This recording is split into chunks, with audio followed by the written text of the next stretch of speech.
नमस्कार दोस्तों, मैं अमित कुमार सिंह अनअकैडमी के लर्निंग प्लेटफॉर्म पे आपका स्वागत करता हूं। दोस्त, crack UPSC CSC with Hindi यह भारत का सबसे बड़ा लर्निंग प्लेटफॉर्म है। अगर आप हमारे चैनल को जब सब्सक्राइब करेंगे तो आपको यहाँ मिलेगा डेली लाइव क्लास मिलेगा दोस्त, लाइव टेस्ट क्विज मिलेगा, स्ट्रक्चर्ड कोर्स मिलेगा और अनलिमिटेड एक्सेस मिलेगा। इसके लिए आपको क्या करना होगा, इसके लिए हमारा डाउनलोड करना पड़ेगा आपको अनअकैडमी लर्निंग ऐप। जब आप हमारा अनअकैडमी लर्निंग ऐप डाउनलोड करेंगे तो आपको ये सुविधाएं मिलेंगी। मैं अपने बारे में बता दूं कि मैं अमित कुमार सिंह दिल्ली विश्वविद्यालय से ग्रेजुएशन और पोस्ट ग्रेजुएशन किया हूं तथा दिल्ली और इलाहाबाद के विभिन्न कोचिंग संस्थानों में विगत 5 वर्षों से हम स्टैटिक जीके, हिस्ट्री और करंट अफेयर्स पढ़ाता रहा हूं। अब दोस्त, अब हम आज अनअकैडमी एक ऐसा प्लेटफॉर्म है जहां भारत के सभी बेस्ट एजुकेटर जुड़े हुए हैं, चाहे वह किसी भी क्षेत्र के हैं, किसी भी जगह से हैं, वो सभी आज अनअकैडमी से जुड़े हुए हैं। और सबसे बड़ी सुविधा की बात यह है कि आप यहाँ अपने मनपसंद एजुकेटर से अपनी पढ़ाई कर सकते हैं, अपने जीवन को एक सार्थक दिशा आप दे सकते हैं। इसके लिए जब यहाँ पे जो भी अनअकैडमी पे जो भी सिलेबस है वो क्या है, कॉम्प्रिहेंसिव सिलेबस है। यहाँ पे जो भी सिलेबस है वो कॉम्प्रिहेंसिव है। आपको यूपीएससी सीएससी जो सब्सक्रिप्शन है, यूपीएससी सीएससी सब्सक्रिप्शन 1 महीने की जो फीस है वो है 8,000 रुपये। 1 महीने की फीस 8,000 रुपये। 3 महीने की जो फीस है वो 17% छूट के साथ 20,000 रुपये है। और 6 महीने की जो फीस है वो 25% छूट के साथ 36,000 रुपये। और 12 महीने की जो फीस है, मतलब 1 साल की जो फीस है वो 54% छूट के साथ 44,000 रुपये।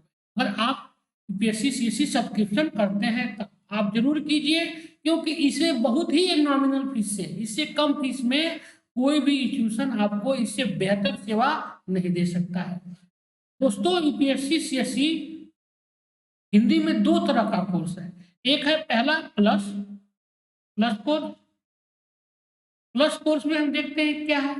प्लस कोर्स में आपको क्या क्या मिलेगा। प्लस कोर्स में आपको मिलेगा live class, test series, unlimited practice मिलेगा, स्ट्रक्चर्ड शेड्यूल मिलेगा। और इसके लिए जो फीस रखी गई है बहुत ही नॉमिनल फीस है, बहुत ही नॉमिनल फीस रखी गई है। 12 महीने की जो फीस रखी गई है वो रखी गई है मात्र 44,000 रुपये। अगर आप हमारे कोड AKS001 के साथ जाते हैं तो आपको 10% की छूट मिलेगी और आप 39,600 रुपये में यह प्लान आपको मिलेगा। अगर आप 24 महीने के कोर्स में एडमिशन लेते हैं, 24 महीने के कोर्स में, तो आपको 64,000 रुपये के लिए पे करना होगा।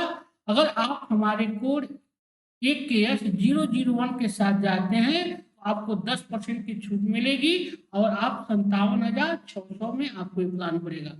दोस्त, आज के कोरोना काल में जिस तरह सरकारी नौकरियों का क्रेज बढ़ा है उसको देखते हुए यह बहुत ही नॉमिनल फीस है, क्योंकि इससे कम फीस पे कोई भी इंस्टीट्यूशन आपको इतनी सारी सुविधाएं नहीं दे सकता है। इसलिए आप जरूर हमारे चैनल को सब्सक्राइब करें और हमारे वीडियो को लाइक करें तथा आप जरूर एडमिशन लें। मेरे कोड AKS001 के साथ जरूर एडमिशन लें, यही हमारी आपसे। अब हम दूसरा जो देखेंगे कौन सा है, आइकोनिक।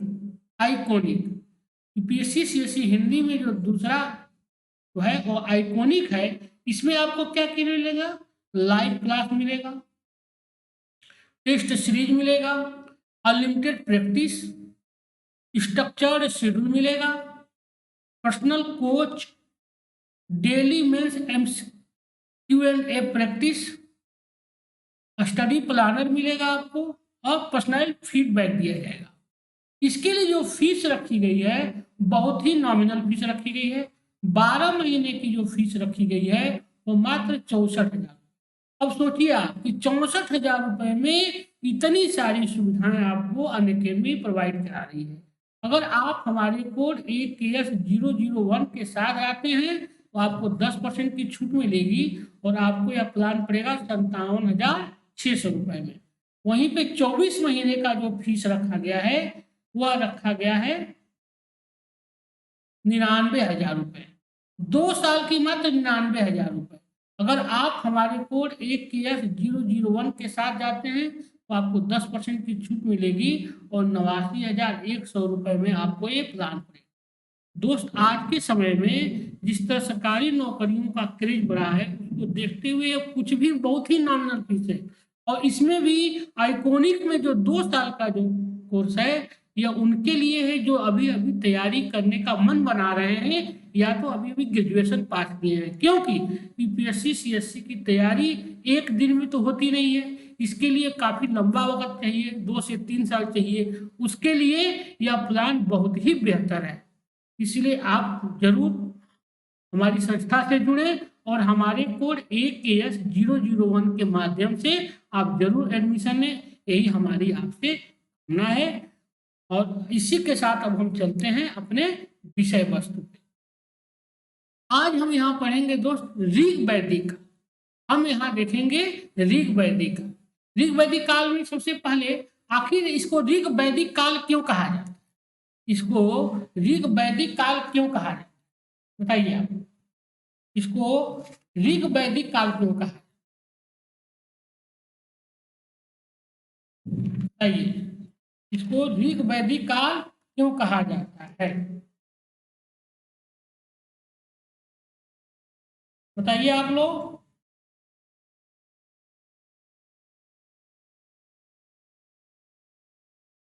देखिए, वैदिक शब्द का जो अर्थ होता है, वैदिक शब्द का अर्थ होता है वेद। वेद और वेद का अर्थ क्या होता है? ज्ञान होता है। वैदिक शब्द का अर्थ होता है वेद और वेद का क्या अर्थ होता है? ज्ञान होता है। इसीलिए वैदिक संस्कृति जो थी, वैदिक संस्कृति के निर्माता कौन थे? वैदिक संस्कृति के निर्माता आर्य लोग थे। और आर्य का क्या अर्थ होता है? आर्य का अर्थ होता है श्रेष्ठ। आर्य का अर्थ होता है श्रेष्ठ। तो वैदिक काल जो तो का था, क्या था? वेदों का काल। वेदों का काल था वैदिक काल। और वेद का मतलब क्या होता है? ज्ञान। मतलब इसमें ज्ञान की खोज हुई, जिसमें वो था वैदिक काल। और इसकी कौन खोज किए लोग? ये किए लोग आर्य। आर्य का मतलब होता है श्रेष्ठ।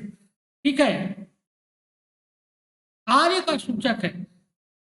आर्य जो है वो श्रेष्ठ का सूचक माना जाता है या किसी प्रजाति का सूचक नहीं माना जाता। लेकिन आर्यों को हम देखते हैं कि लिपि का ज्ञान नहीं था। आर्यों को जो था वो लिपि का ज्ञान नहीं था। अतः वे अपने ज्ञान को सुनकर एक पीढ़ी के से दूसरी पीढ़ी, मतलब कहने का मतलब ये हुआ उस समय इनको कोई लिपि का ज्ञान नहीं था। इसलिए क्या किए कि एक पीढ़ी से दूसरी पीढ़ी में सुना कर प्रोवाइड कराते थे, सुना के पहुंचाते थे। इसलिए इसको क्या कहा जाता है? श्रुति साहित्य कहा जाता है। ऋग वैदिक काल के साहित्य को श्रुति साहित्य कहा जाता है। इसका एक नाम क्या होता है? संहिता भी। इसका एक नाम जो है वो संहिता है। अब हम देखते हैं कि ऋग वैदिक काल में आर्य लोग की का निवास स्थान कहाँ था और उनकी पहचान क्या थी, इसके बारे में हम अध्ययन करेंगे। सबसे पहला हम देखेंगे कि आर्यों का मूल निवास स्थान।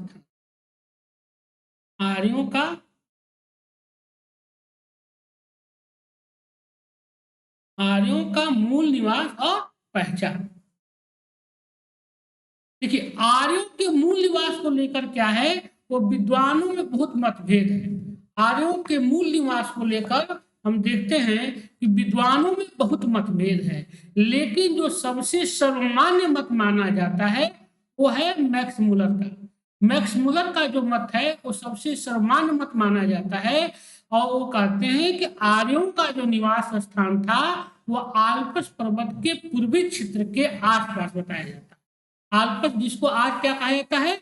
यूरेशिया कहा जाता है। मतलब दक्षिणी रूस का जो क्षेत्र है, दक्षिणी रूस का जो क्षेत्र है वह वर्तमान में क्या माना जाता है, यह आल्प्स पर्वत का क्षेत्र है और यह माना जाता है कि यह आर्यों का क्या था, मूल निवास स्थान था।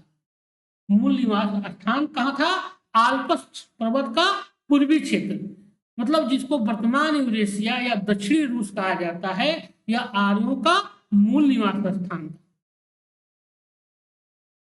ठीक है। मैक्स मूलर के अनुसार आर्यों का मूल निवास स्थान कहाँ माना गया है, मध्य एशिया माना गया है, जो सर्वाधिक मान्य अवधारणा है। मध्य एशिया कहने का मतलब ये हुआ कि आल्प्स पर्वत से लगा हुआ जो क्षेत्र है वह मध्य एशिया में ही माना जाता है। इसलिए दक्षिणी रूस से लेकर मध्य एशिया तक का जो क्षेत्र था यह आर्यों का मूल निवास था। भारत में आर्यों की जानकारी हमको कहाँ से मिलती है, भारत में आर्यों की जो जानकारी मिलती है हमें ऋग्वेद से मिलती है, क्योंकि ऋग्वेद में हम देखते हैं कि 36 बार आर्य शब्द का उल्लेख हुआ है। आर्य शब्द का उल्लेख कितनी बार हुआ है, 36 बार होता है।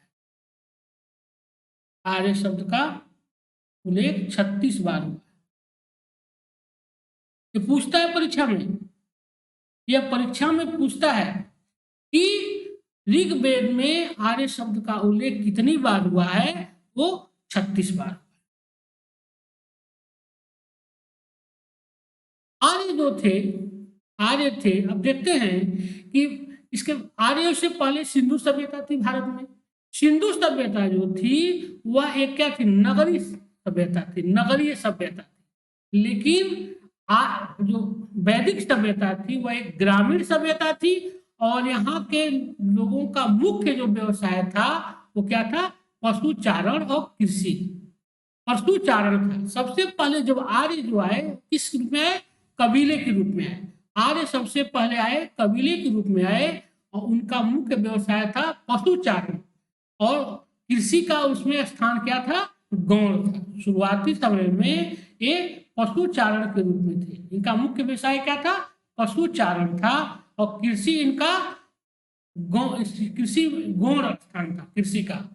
आर्य जो समाज था वो क्या था, पुरुष प्रधान समाज। आर्य जो थे वो पुरुष प्रधान समाज थे और इन्होंने अपने साथ किस जानवर, हम देखते हैं कि घोड़े का जो साक्ष्य मिलना शुरू होता है भारत में वह आर्य लोग ही रहे, क्योंकि आर्य जो थे वो कबीलाई लोग थे और कहा जाता है कि इन्होंने यहाँ के अनार्य जातियों को पराजित करके अपनी सत्ता इन्होंने कायम की और ये घोड़े अपने साथ लाए।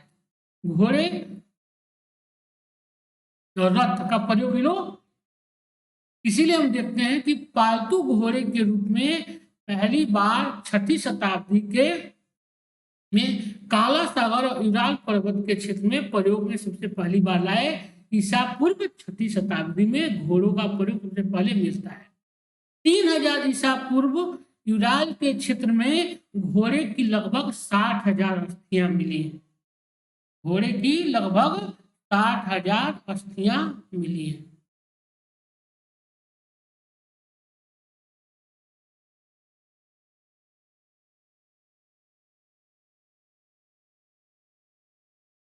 ऋग्वेद का जो अध्ययन करने के लिए हम क्या करते हैं, साहित्यिक और पुरातात्विक साक्ष्यों का सहारा लिया।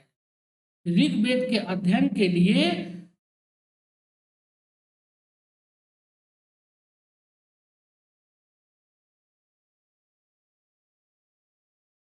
साहित्यिक और पुरातात्विक साक्ष्यों का सहारा लिया। अब हम आगे बढ़ते हैं। साहित्यिक साक्ष्य, साहित्यिक साक्ष्य में क्या क्या है, ऋग्वेद सबसे पहला है।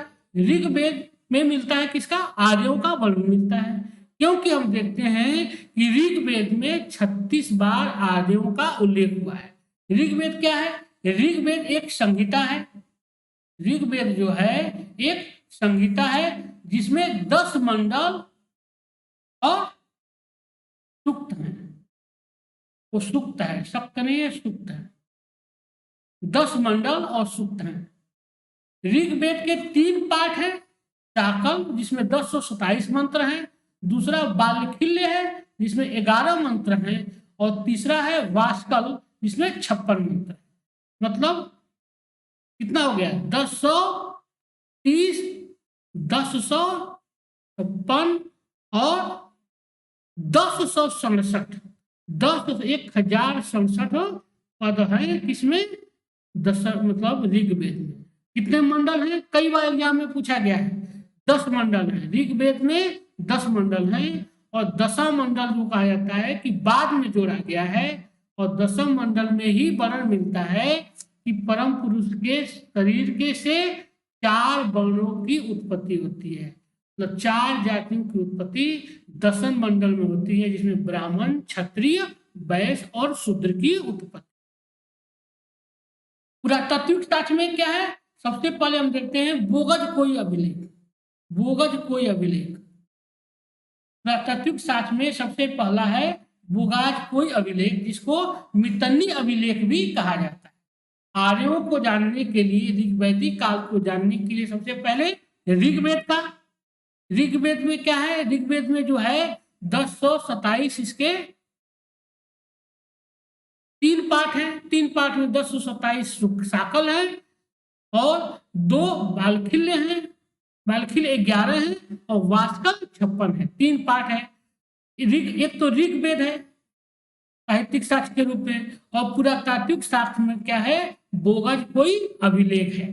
बोगज कोई अभिलेख जो कहाँ से पाया गया है, ईरान से पाया गया है।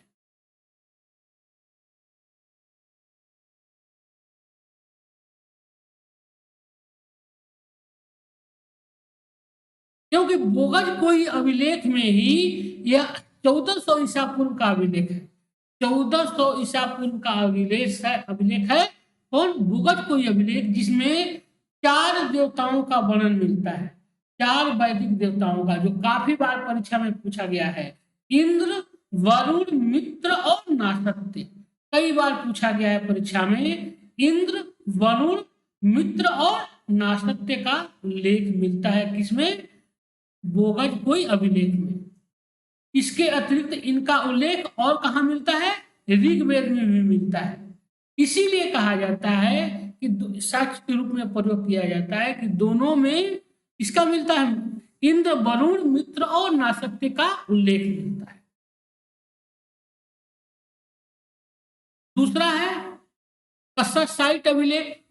कस्सासाइट अभिलेख जिसकी 1600 ईसा पूर्व में इस अभिलेख में यह सूचना मिलती है कि ईरान आर्यों की एक शाखा, ईरान में आर्यों की एक शाखा पहले से बसी हुई थी जो भारत आई। कस्सासाइट अभिलेख है, कस्सासाइट अभिलेख जो कहता है कि 1600 ईसा पूर्व के इस अभिलेख में यह सूचना मिलती है कि ईरानी आर्यों की एक शाखा भारत आई थी। लेकिन बोगज कोई अभिलेख से हम देखते हैं कि यह साक्ष्य मिलने लगता है कि ईरान में भी आर्य संस्कृति पहले से फली फूली थी, क्योंकि हम देखते हैं कि इंद्र, मित्र, वरुण और नासत्य, इन 4 देवताओं का वर्णन मिलता है, जिनका वर्णन ऋग्वेद में भी है और ऋग्वेद से पहले की वो है। इसीलिए ईरान में आर्य संस्कृति का विस्तार भारत से पहले हो चुका था। इसीलिए कस्सासाइट अभिलेख कहता है कि ईरानी आर्यों की ही एक शाखा थी जो भारत में आके बस गई। अब हम देखते हैं कि आर्यों के मूल निवास के स्थान के बारे में विद्वानों में बहुत मतभेद है। विद्वानों मतभेद, सबसे पहले कहते हैं बाल गंगाधर तिलक कहते हैं कि आर्यों का मूल निवास स्थान कहाँ था, आर्कटिक प्रदेश। बाल गंगाधर, ये परीक्षा में पूछा गया है, इसलिए आप लोग जरूर ध्यान दीजिएगा क्योंकि ये इंपॉर्टेंट है, यह इंपॉर्टेंट है। आर्यों का मूल निवास स्थान को लेकर विद्वानों में मतभेद है। जहां बाल गंगाधर तिलक आर्कटिक प्रदेश मतलब उत्तरी ध्रुव को क्या मानते हैं, आर्यों का मूल निवास मानते हैं, वहीं स्वामी दयानंद सरस्वती तिब्बत को मानते हैं। स्वामी दयानंद सरस्वती कहते हैं कि आर्यों का जो मूल निवास स्थान था वो कहाँ था, तिब्बत था।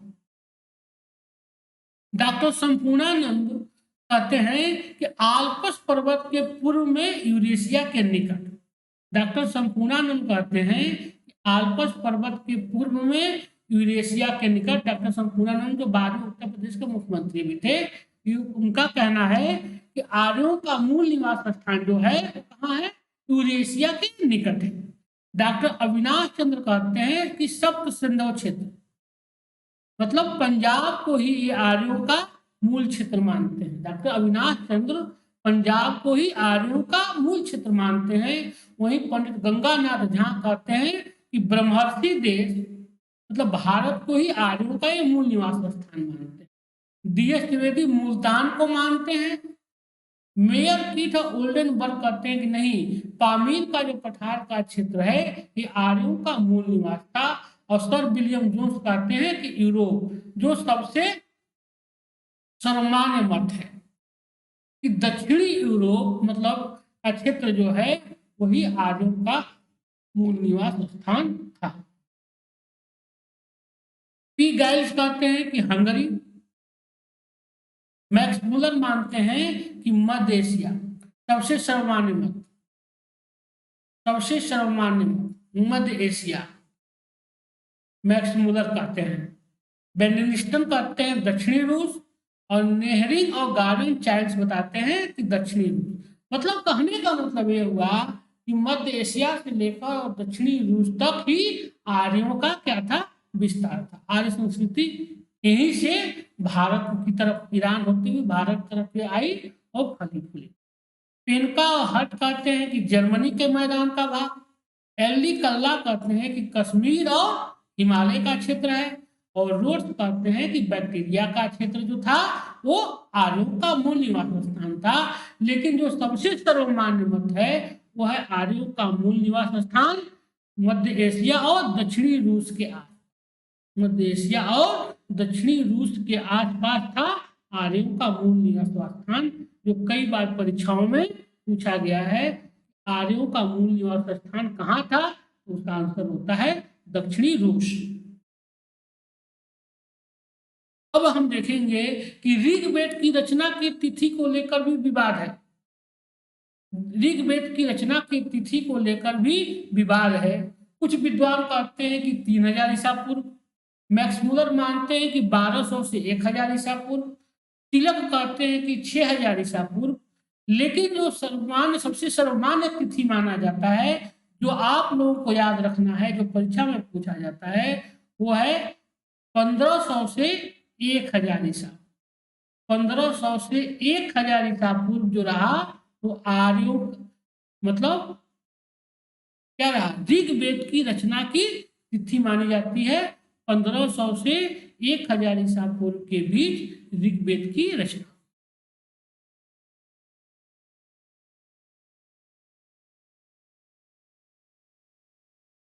ऋग्वेद, अब हम एक एक वेद का अध्ययन करेंगे।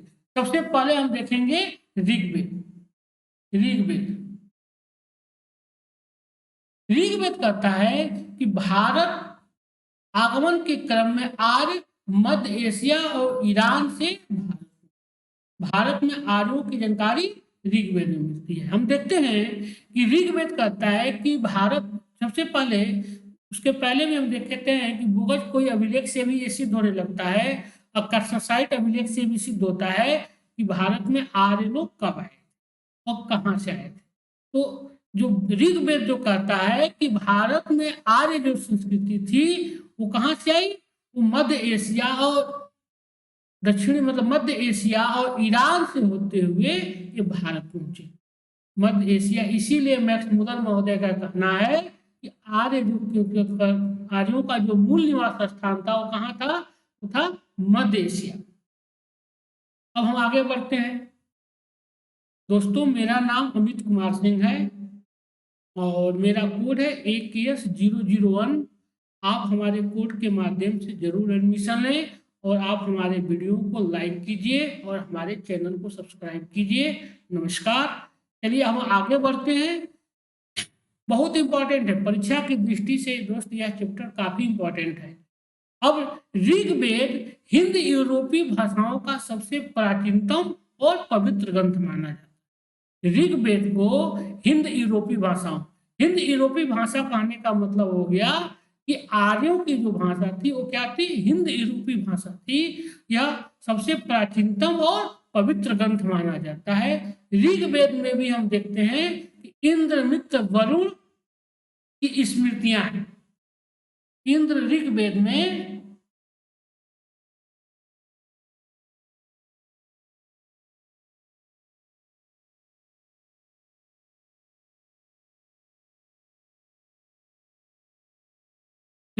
में भी अग्नि, इंद्र मित्र और वरुण का वर्णन मिलता है। इसके पहले और कहाँ मिला था?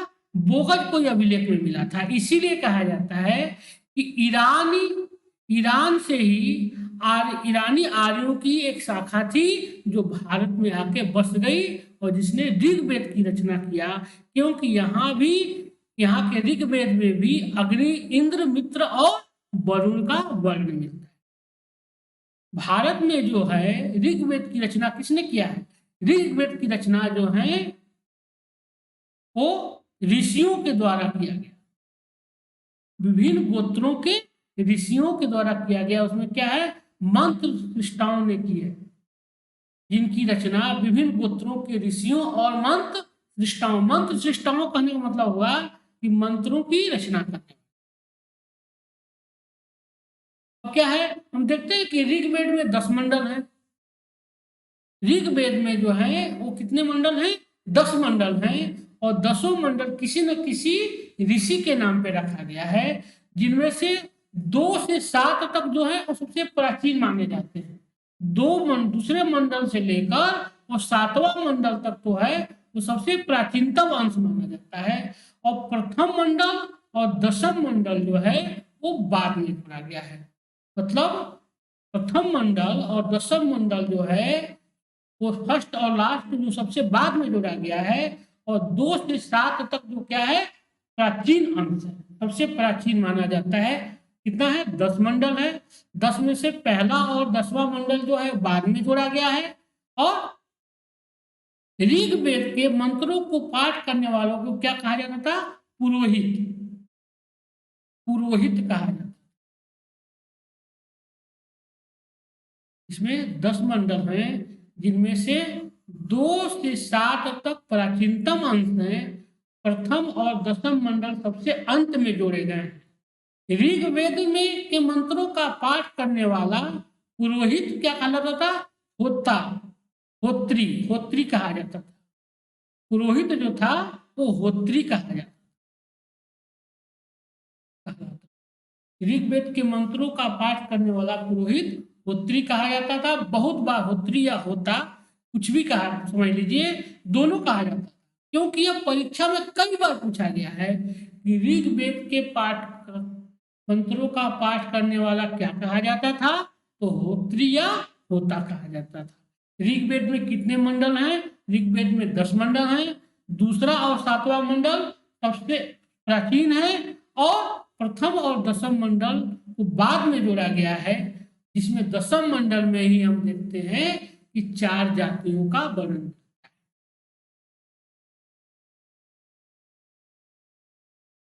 अब हम देखते हैं कि कौन किसके ऋग्वेद के प्रमुख मंडल और उसके रचयिता कौन है। देख लीजिए, यहाँ से क्वेश्चन कई बार परीक्षाओं में पूछा गया है, इसलिए इंपॉर्टेंट है, इसको आपको जानना चाहिए कि ऋग्वेद के प्रमुख मंडल और उसके रचयिता कौन कौन। देख लीजिए, सबसे पहला है, देखते हैं कि द्वितीय मंडल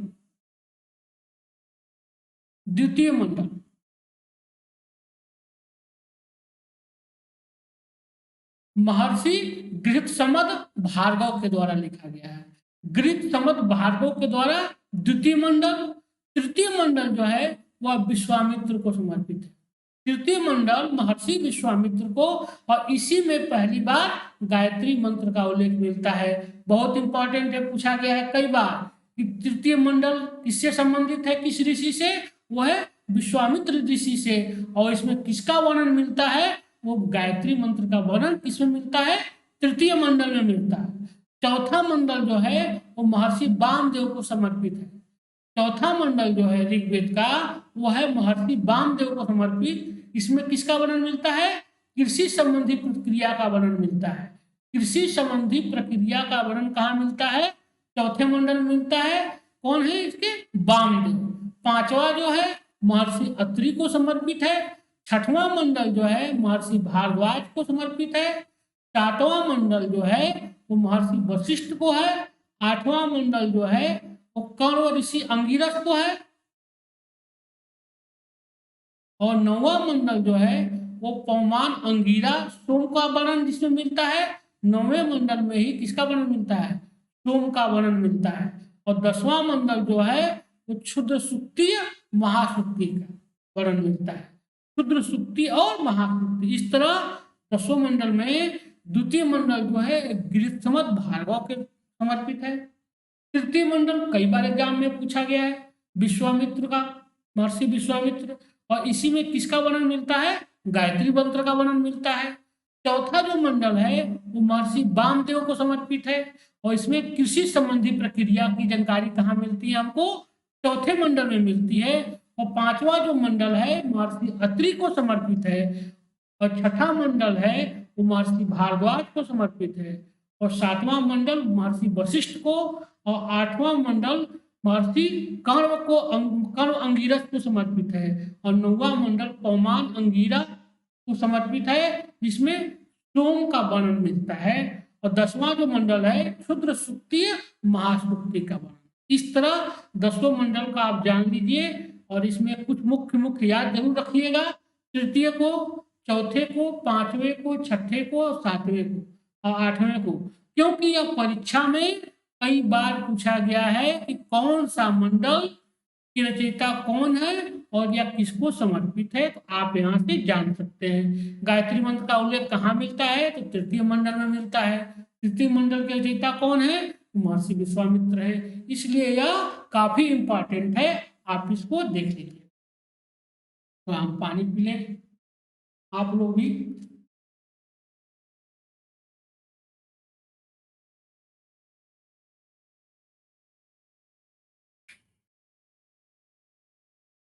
देखिए हम देखते हैं कि ऋग्वेद, आर्य लोग को क्या थी? आर्य लोगों को किसी लिपि की तो जानकारी थी नहीं।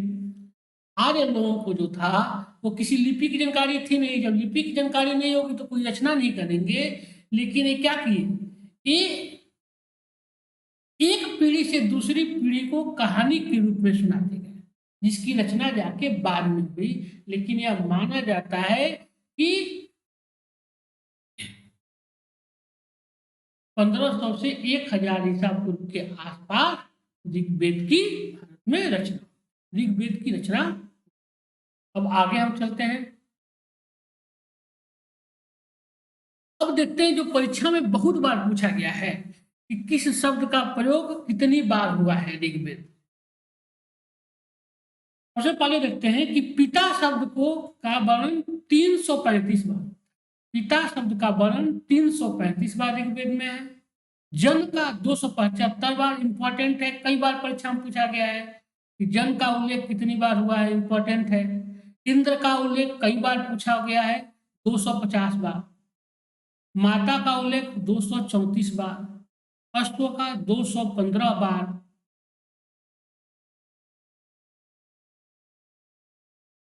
सेना का उल्लेख 20 बार।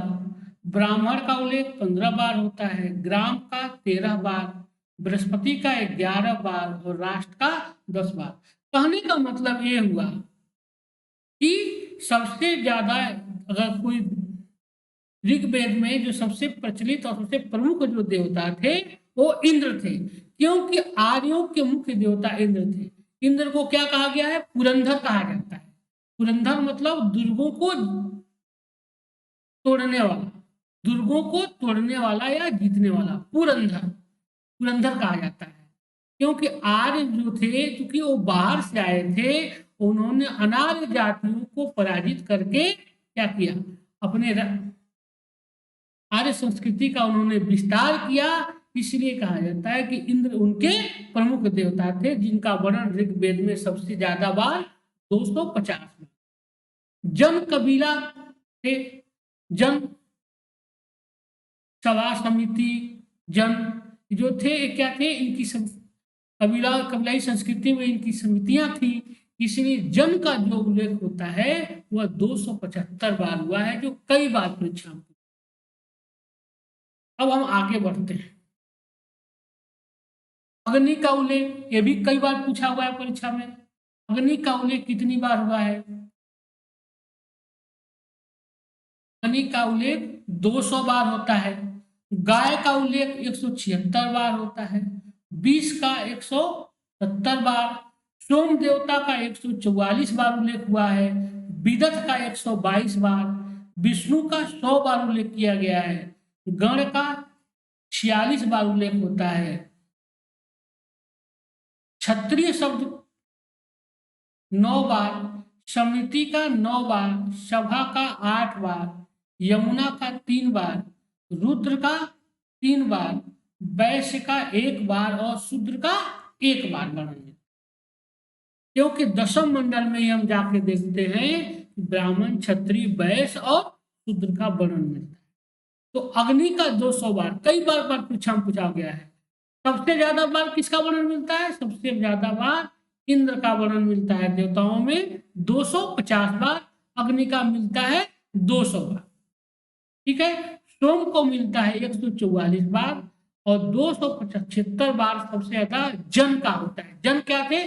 कबीलाई रूप था आजों का, जन कबीला, इसलिए उसका वर्णन सबसे ज्यादा।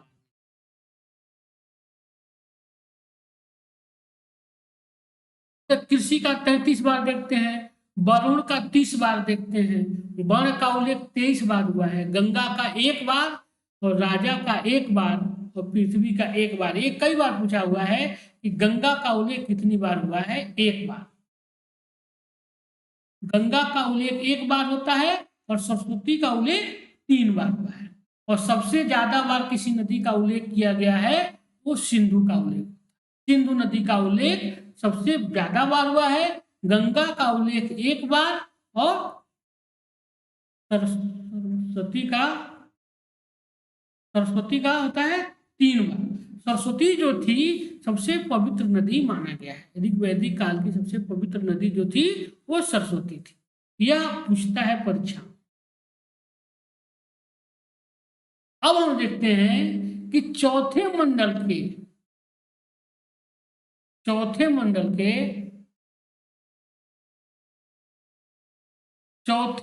के 3 मंत्रों की रचना 3 राजाओं के द्वारा की गई है। चौथा मंडल का जो है 3 मंत्रों की रचना 3 राजाओं के द्वारा किया गया है। किसने किसने किया था? त्रासदस्यु, अजमेर और पुरमीर। 9वां मंडल किसको समर्पित है? सोम को समर्पित है, इसीलिए इसको क्या कहा जाता है? सोम मंडल कहा जाता है। 9वां मंडल जो है वह सोम को समर्पित है।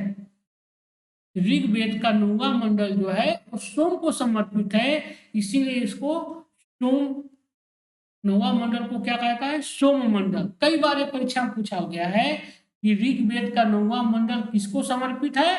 वो सोम को समर्पित।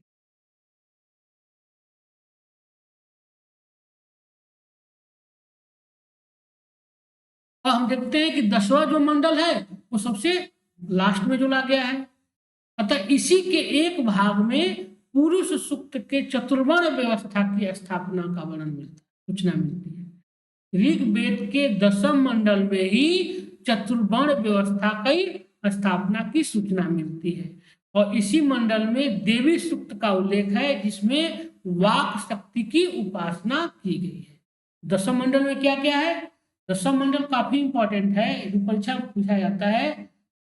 पुरुष सूक्त में चतुर्वर्ण व्यवस्था, चतुर्वर्ण व्यवस्था की स्थापना की सूचना कहाँ मिलती है? हमको 10वें मंडल में मिलती है और इसी मंडल में देवी सूक्त का उल्लेख मिलता है जिसमें वाक शक्ति की उपासना की गई है। वो 10वें मंडल में काफी इंपॉर्टेंट है। ऋग्वेद के ब्राह्मण ग्रंथ क्या है? ऐतरेय और कौशिकी है। ये कई बार परीक्षा में पूछा हुआ है। ऋग्वेद के ब्राह्मण ग्रंथ कौन कौन है? वो है ऐतरेय ब्राह्मण और कौशिकी ब्राह्मण। ऐतरेय ब्राह्मण और कौशिकी ब्राह्मण जो है वो ऋग्वेद के ब्राह्मण ग्रंथ। और आयुर्वेद को ऋग्वेद का उपवेद कहा जाता है। ऋग्वेद की सर्वाधिक पवित्र नदी सरस्वती थी, इनको क्या कहा गया? नदीतमा कहा गया। अभी हम बताए ही हैं ऊपर कि ऋग्वेद की सर्वाधिक पवित्र नदी सरस्वती थी, जिन्हें क्या कहा गया है, नदीत्मा या नदियों में सर्वश्रेष्ठ माना, नदीत्मा कहा गया है या नदियों में सबसे सर्वश्रेष्ठ माना गया है, वह नदी थी सरस्वती। देखिए, गंगा का उल्लेख एक बार हुआ है, लेकिन सरस्वती का उल्लेख 3 बार हुआ है। और सरस्वती जो थी सबसे पवित्र नदी थी। सबसे ज्यादा बार किसी नदी का उल्लेख हुआ है तो वह है सिंधु नदी का। सिंधु नदी का उल्लेख सबसे ज्यादा बार हुआ है, लेकिन सबसे पवित्र जो नदी थी आर्यों की, वो थी सरस्वती नदी।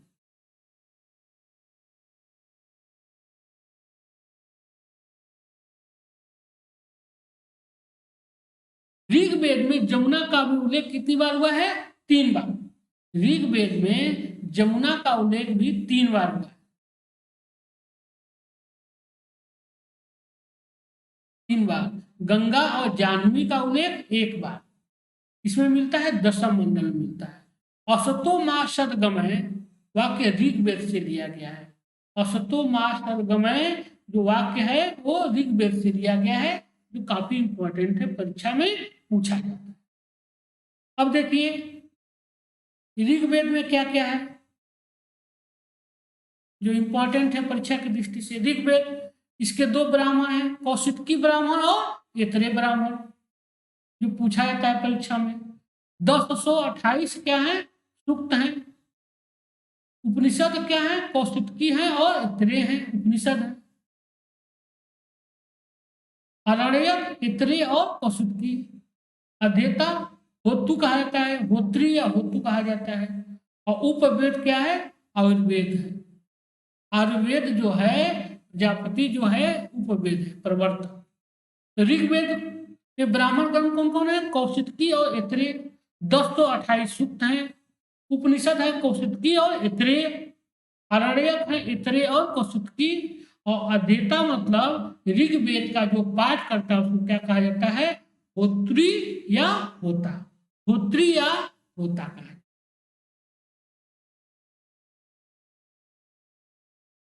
अब यजुर्वेद, दूसरा जो वेद था महत्वपूर्ण वेद, वो था यजुर्वेद। यजुर्वेद के 2 ब्राह्मण ग्रंथ हैं, तैतरीय और शतपथ ब्राह्मण। कई बार पूछा गया है परीक्षा में, तैतरीय और शतपथ ब्राह्मण। तैतरीय और शतपथ ब्राह्मण। निषद है तैतरीय, कठी, श्वेताश्वर, ईश और बृहदारण्यक और मैत्रायणी। ये कई बार पूछा गया है। श्वेताश्वर उपनिषद किसका भाग है, यजुर्वेद का। तैतरीय उपनिषद यजुर्वेद का। बृहदारण्यक उपनिषद यजुर्वेद का, यह यजुर्वेद का है। और यजुर्वेद के जो गाने वाले होते हैं उनको क्या कहा जाता है, पाठ करने वाले को अधर्यु, अधर्यु कहा जाता है, इनको अधर्यु। और धनुर्वेद कहा जाता है, विश्वामित्र इसको माना है धनुर्वेद। इसका उपवेद है धनुर्वेद, जिसकी रचना किसने किया, विश्वामित्र ने किया है। यजुर्वेद में 2 ब्राह्मण ग्रंथ हैं, तैतरीय और शतपथ।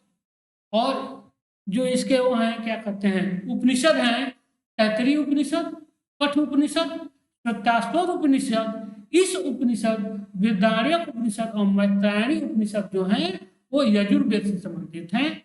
और इसके गायन करने वाले को क्या कहा जाता है, अधर्यु कहा जाता है। और तीसरा वेद है सामवेद। सामवेद, सामवेद की जो में कौन ब्राह्मण है, 25 ब्राह्मण, ये तांडव ब्राह्मण भी कहते हैं। 25 ब्राह्मण जो हैं वो सामवेद से संबंधित है। 25, इसमें 1810 मंत्र है। सामवेद में केन और छांदोग्य इसके उपनिषद हैं। कई बार परीक्षा में पूछा गया है, केन उपनिषद और छांदोग्य उपनिषद जो हैं वो सामवेद से संबंधित हैं। और इसके गाने वाले को क्या कहा जाता है, उद्गाता। और इसका जो उपवेद है वो गंधर्व वेद है, वो नारद के द्वारा लिखा, महर्षि नारद के द्वारा रचित है। इसका उपवेद है गंधर्व वेद। यजुर्वेद का उपवेद है धनुर्वेद, जो विश्वामित्र के द्वारा लिखा गया। उसी तरह हम देखते हैं कि ऋग्वेद का जो उपवेद है आयुर्वेद, जो किसके द्वारा लिखा गया है? प्रजापति के द्वारा। और लास्ट में हम आते हैं अथर्ववेद, जो सबसे बाद में लिखा गया। अथर्ववेद, इसको इसका उपनिषद क्या है? गोपथ, गोपथ ब्राह्मण, गोपथ ब्राह्मण। इसमें 6000 मंत्र हैं और इसके 2 उपनिषद हैं, मांडुक्य और प्रश्नों, मांडुक्य प्रश्न और मुंडक, मांडुक्य प्रश्न और मुंडक, इसके 3 उपनिषद हैं। और इसके जो गाने वाले कहे जाते हैं ब्रह्म कहे जाते हैं, और इसके उपवेद हैं शिल्प वेद, जो विश्वकर्मा के द्वारा रचित। इस तरह हम चारों वेदों को देख लिए कि चारों वेदों में कौन कौन ब्राह्मण ग्रंथ सम्मिलित हैं, कौन कौन इसमें उपनिषद हैं। तो सबसे पहले हम देखते हैं, एक बार आपको निकाल करा दें, ऋग्वेद में कौशिकी ब्राह्मण और ऐत्रेय ब्राह्मण, कई बार परीक्षा में पूछा गया है। उपनिषद कौशिकी उपनिषद और ऐत्रेय उपनिषद, और अध्येता इसको जो होते हैं वो होते हैं होता या होत्री। उसी तरह यजुर्वेद में तैतरीय ब्राह्मण और शतपथ ब्राह्मण, और उपनिषद में तैतरीय उपनिषद, कठी उपनिषद, श्वेताश्वर उपनिषद, ईश उपनिषद और बृहदारण्यक और मैत्रायणी उपनिषद। तथा इसके जो गाने वाले हैं उनको क्या कहा जाता है? अधर्यु कहा जाता है। और सामवेद, सामवेद में 1810 मंत्र हैं। इसके 2 उपनिषद वो हैं, ब्राह्मण हैं। सामवेद में ब्राह्मण कहा जाता है पंचवीस, पंचवीस। और इसके जो 2 उपनिषद हैं, केन उपनिषद और छांदोग्य उपनिषद, और इसके जो गायन करने वाले हैं उनको क्या कहा जाता है? उद्गाता।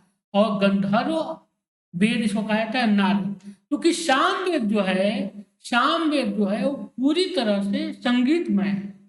सामवेद जो है वो पूरी तरह से क्या है? संगीतमय है। ऋग्वेद जो है वो पूरी तरह से गद्य में है।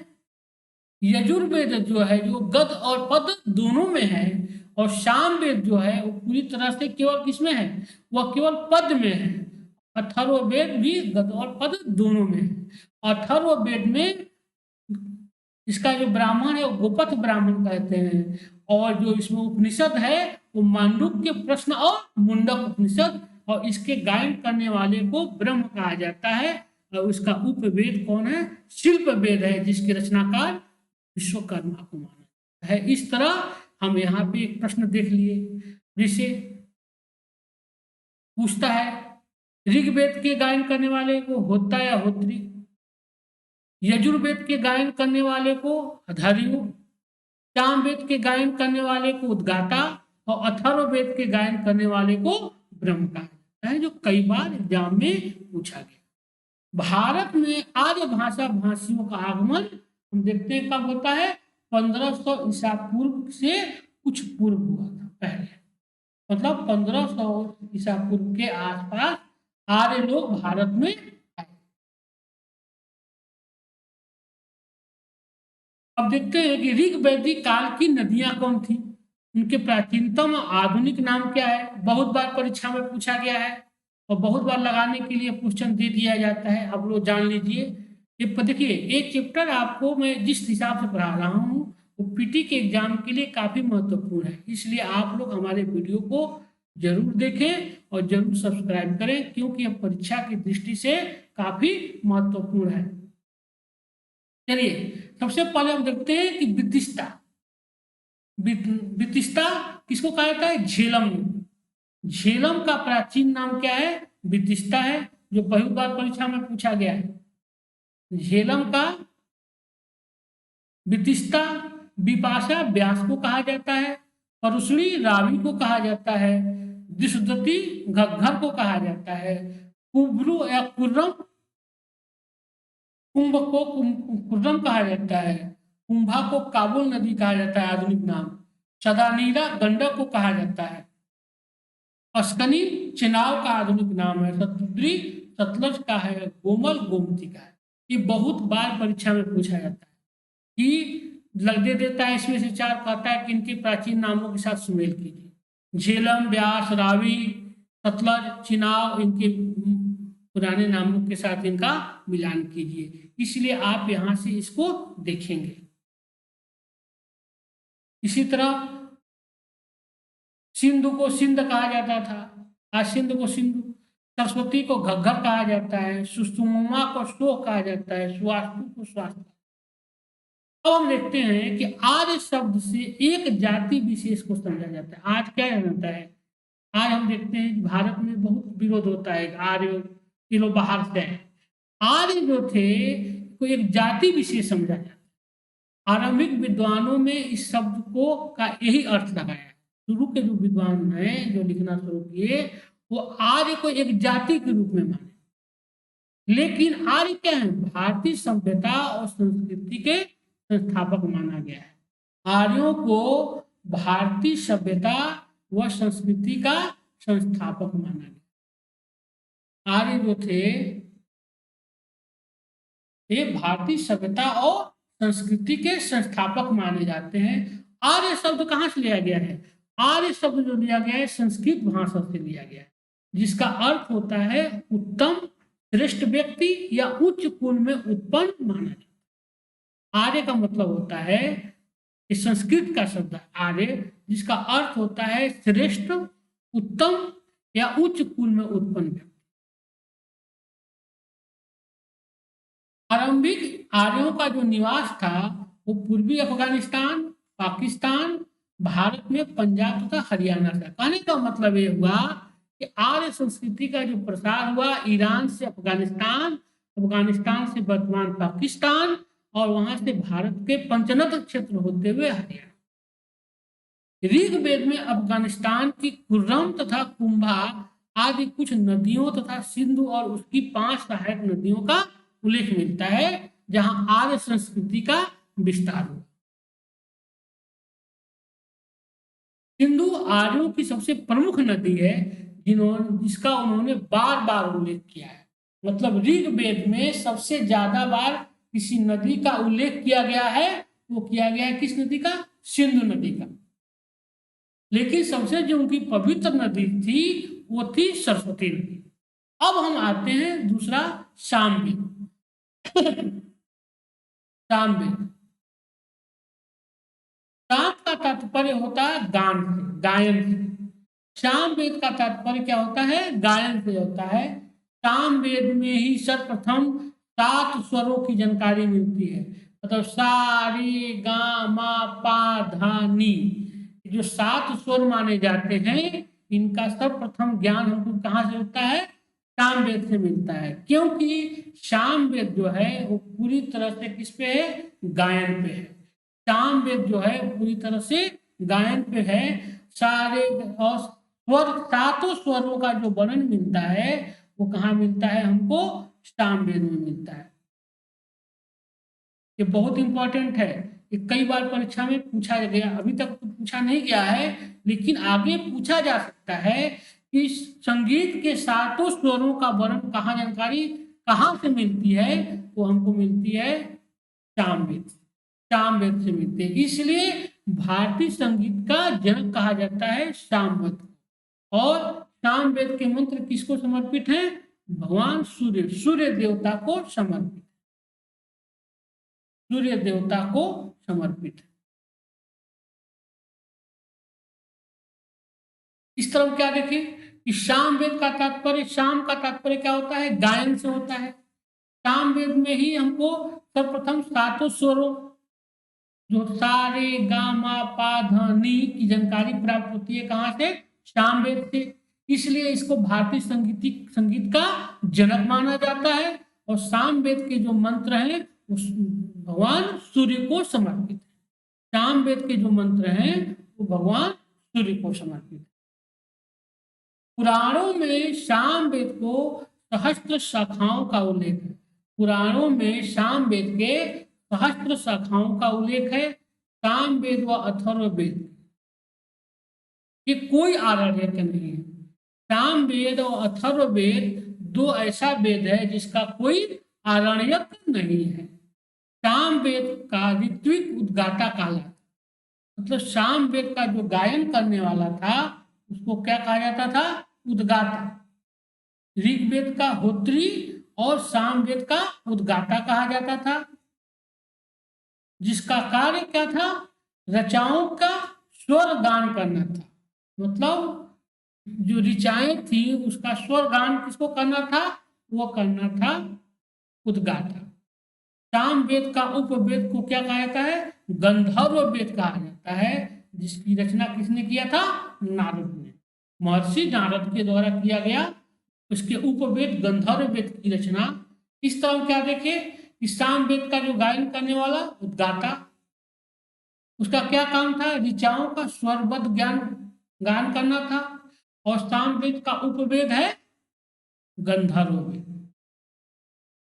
और सामवेद के प्रमुख उपनिषद हैं छांदोग्य तथा जैमिनी उपनिषद। और इसमें इसके जो मुख्य ब्राह्मण ग्रंथ है वो है पंचवीस। कई बार परीक्षा में पूछा गया है। सामवेद के प्रमुख उपनिषद छांदोग्य और जैमिनी हैं तथा इसके मुख्य ब्राह्मण ग्रंथ क्या है, पंचवीस है, जो परीक्षा में पूछा जाता है। परीक्षा की दृष्टि से काफी महत्वपूर्ण है कि सामवेद के उद्गाता, सामवेद में कौन कौन उपनिषद हैं, तो छांदोग्य उपनिषद और जैमिनी उपनिषद। और इसके कौन ब्राह्मण ग्रंथ हैं, तो पंचवीस ब्राह्मण, पंचवीस, ये इंपॉर्टेंट है। अब हम आते हैं तीसरा वेद जो है वो है यजुर्वेद। तीसरा जो वेद है वो है यजुर्वेद।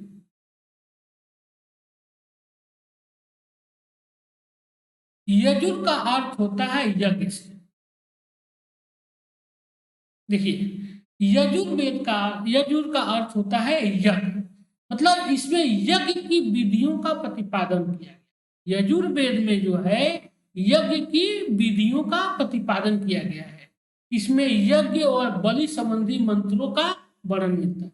देखिए यजुर्वेद में ही सर्वप्रथम हम देखते हैं कि इसके शूल्य सूत्र में और गृह सूत्र में वर्णन मिलता है किसका, हवन कुंड के निर्माण का, मैथमेटिक्स का ज्ञान मिलता है, गणितीय ज्ञान मिलता है, गणितीय गणना कहीं मिलती है तो यजुर्वेद के किसमें मिलती है, शूल्य सूत्र में मिलती है। शूल्य सूत्र में गणितीय गणना की जाती है, क्योंकि यज्ञ वेदी का निर्माण करना, यज्ञ कुंड का निर्माण करना, ये सभी का वर्णन मिलता है यजुर्वेद में।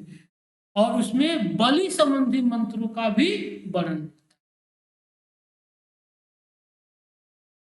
इसमें यज्ञ व बलि संबंधी मंत्रों का वर्णन है। यजुर्वेद गद्य और पद्य दोनों में लिखा गया है। मैंने अभी बताया था ऊपर ही कि देखिए ऋग्वेद जो लिखा गया है वो पूरी तरह से गद्य में लिखा गया है। यजुर्वेद लिखा गया गद्य और पद्य दोनों में लिखा गया है। और सामवेद जो लिखा गया है वो पूरी तरह से पद्य में लिखा गया है। अथर्ववेद जो लिखा गया है वो गद्य में लिखा। अब देखते हैं कि यजुर्वेद का जो गाने वाला था वो किसको क्या कहा जाता है, ऋत्विक जिसको कहा जाता है, अधर्म कहलाता है। अधर्म ऋग्वेद का, यजुर्वेद का जो गायन करने वाला था वो अधर्म कहलाता था, जिसका कार्य वेद के मौलिक गद्य भाग को पढ़ना और यज्ञ संबंधी कार्य करना। मतलब यजुर्वेद का जो होता था, ऋत्विक होता था, गायन करने वाले जो होते था, उसको अधर्म कहा जाता था। और इसका क्या काम था, इसका काम था गद्य भाग को पढ़ना और यज्ञ संबंधी जानकारी, यज्ञ संबंधी जानकारी।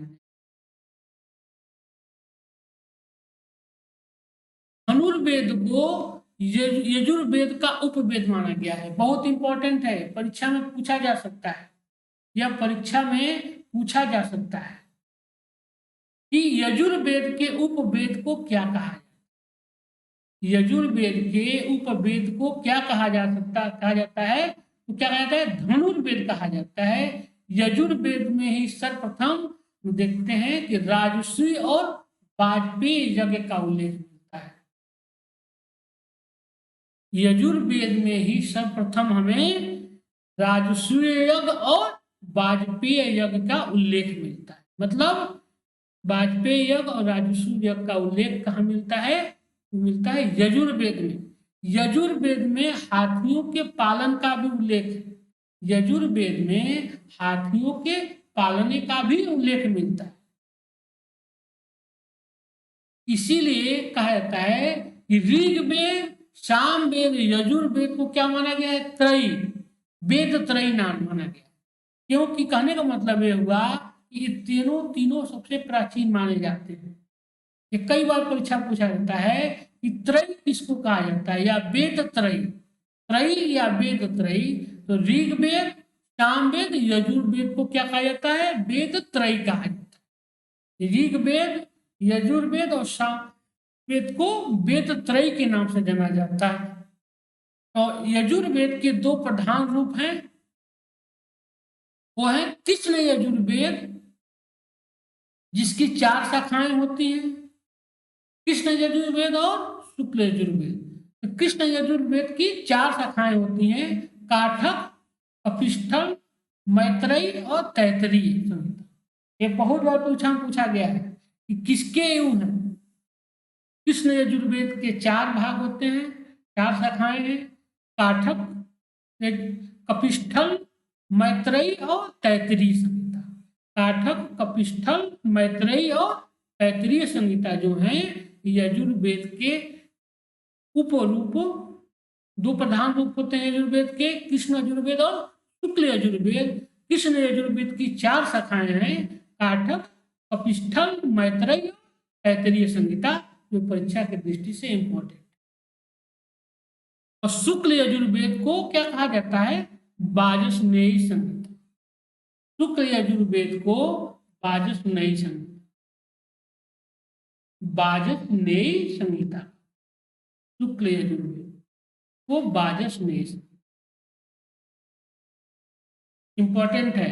देखिए, कृष्ण यजुर्वेद में काठक, कपिस्थल, मैत्रेयी और तैत्तिरीय संहिता, और शुक्ल यजुर्वेद में वाजस्नेयी संहिता, शुक्ल यजुर्वेद। यजुर्वेद की 2 शाखाएं, कृष्ण यजुर्वेद और शुक्ल यजुर्वेद। शुक्ल यजुर्वेद की कृष्ण यजुर्वेद की 4 शाखाएं, काठक, कपिस्थल, तैत्तिरीय और मैत्रेयी संहिता, और शुक्ल यजुर्वेद की एक होता है वाजस्नेयी संहिता। अब हम आते हैं अंतिम अथर्ववेद।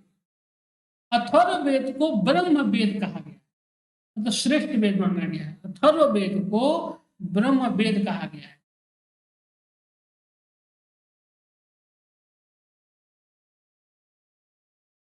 अथर्वा ऋषि के नाम पर इस वेद का नाम अथर्ववेद पड़ा है। अथर्वा ऋषि के द्वारा इस वेद की रचना की गई है, इसीलिए इसको क्या कहा गया है? अथर्ववेद। अथर्ववेद का ब्राह्मण ग्रंथ क्या है? गोपथ है। कई बार परीक्षा में पूछा गया है, इंपॉर्टेंट है कि अथर्ववेद का ब्राह्मण ग्रंथ कौन है? गोपथ ब्राह्मण है। इसमें याज्ञिक अनुष्ठानों का वर्णन नहीं है। अथर्ववेद में 20 अध्याय, 731 सूक्त और 6000 मंत्र। देखिए, जादू, टूना, औषधि संबंधी ज्ञान जितना का वर्णन मिलता है वो सब किसमें मिलता है? अथर्ववेद में मिलता है। चारों वेदों में सबसे बाद में इनकी रचना की गई, इसीलिए ऊपर के तीनों वेदों को क्या कहा जाता है? त्रयी कहा जाता है। और अथर्ववेद की रचना महर्षि अथर्वा के द्वारा किया गया, जिसमें क्या है? 20 अध्याय है, 731 सूक्त है और 6000 मंत्र है। और अथर्ववेद के ब्राह्मण ग्रंथ को क्या कहा जाता है? गोपथ ब्राह्मण। इसमें अभी हम बताए ही कि वशीकरण, जादू टोना, भूत प्रेत, औषधि से संबंधित ज्ञान का वर्णन।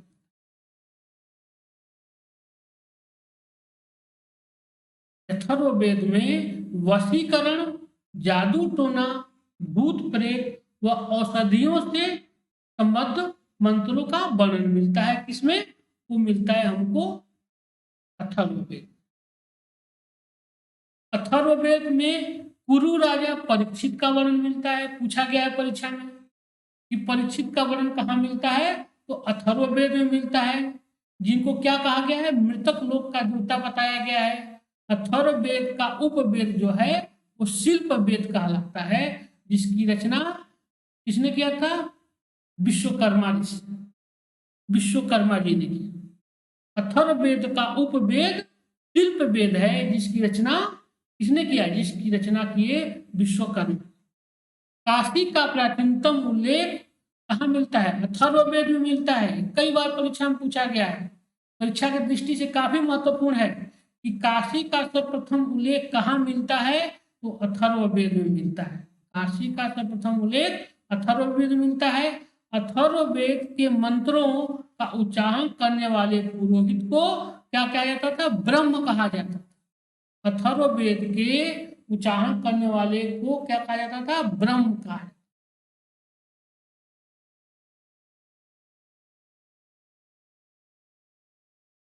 अथर्ववेद में ही हम देखते हैं कि सभा व समिति को प्रजापति की दो पुत्रियां माना गया है। अथर्ववेद में सभा और समिति को प्रजापति की दो पुत्रियां माना गया।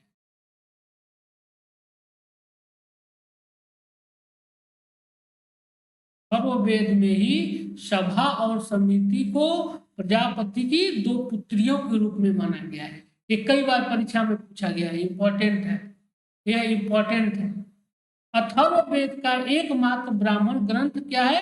गोपथ ब्राह्मण है, जिनमें उपनिषद, इनके उपनिषदों में मुंडकोपनिषद, प्रश्नोपनिषद तथा मांडुक्योपनिषद प्रमुख है। मतलब अथर्ववेद से के जो उपनिषद हैं वो है मुंडकोपनिषद, प्रश्नोपनिषद और मांडुक्योपनिषद। इस तरह अथर्ववेद की रचना सबसे लास्ट में हुआ। इसके महर्षि अथर्वा के द्वारा किया गया है। इसमें जादू, टोना, औषधि संबंधी ज्ञान, वशीकरण संबंधी ज्ञान का वर्णन है। तीसरा, इसका उपवेद जो है वो क्या है? शिल्प वेद है। शिल्प वेद की रचना किसने किया? महर्षि विश्वकर्मा ने किया। अथर्ववेद का एकमात्र ब्राह्मण ग्रंथ है गोपथ ब्राह्मण, और इसके उपनिषदों में मुंडकोपनिषद, प्रश्नोपनिषद और मांडुक्य उपनिषद इसके प्रमुख हैं। अब हम आते हैं आरण्यक। आरण्यक जो होते हैं वो ब्राह्मण ग्रंथों के परिशिष्ट के रूप में पाए, मतलब टिप्पणी के रूप में पाए जाते हैं। आरण्यक जो होते हैं वो ब्राह्मण ग्रंथों के परिशिष्ट या टिप्पणी के रूप में जो वनों में रचे जाने वाले के कारण इसको क्या कहा गया है? आरण्यक कहा गया। मतलब आरण्यक की मतलब जिनकी रचना कहाँ हुई? वनों में। वनों में आरण्यक मूल ब्राह्मण ग्रंथों के परिशिष्ट के रूप में जाने जाते हैं।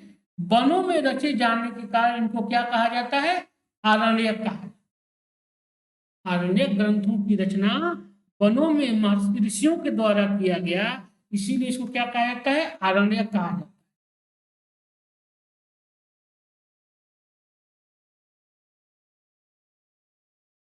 वर्तमान में हमको 7 आरण्यक उपलब्ध हैं। 7 आरण्यक है, जान लीजिए, परीक्षा की दृष्टि से इंपॉर्टेंट है।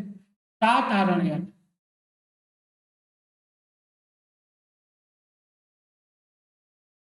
तैतरीय, मध्यनील, संखायन, मैत्रायणी, तलवकार और बृहदारण्यक। यह है 7 आरण्यक। अब हम उपनिषद देखेंगे। यह क्या है? उपनिषद जो हुआ, उपनिषद की रचना के बारे में कहा जाता है कि यह भारतीय दार्शनिकों के प्राचीनतम विचार संग्रह है। और कहा जाता है कि उपनिषद जो था ब्राह्मणों के खिलाफ प्रथम विद्रोह माना जाता है, क्योंकि अधिकतर उपनिषदों की रचना क्षत्रिय राजाओं के द्वारा।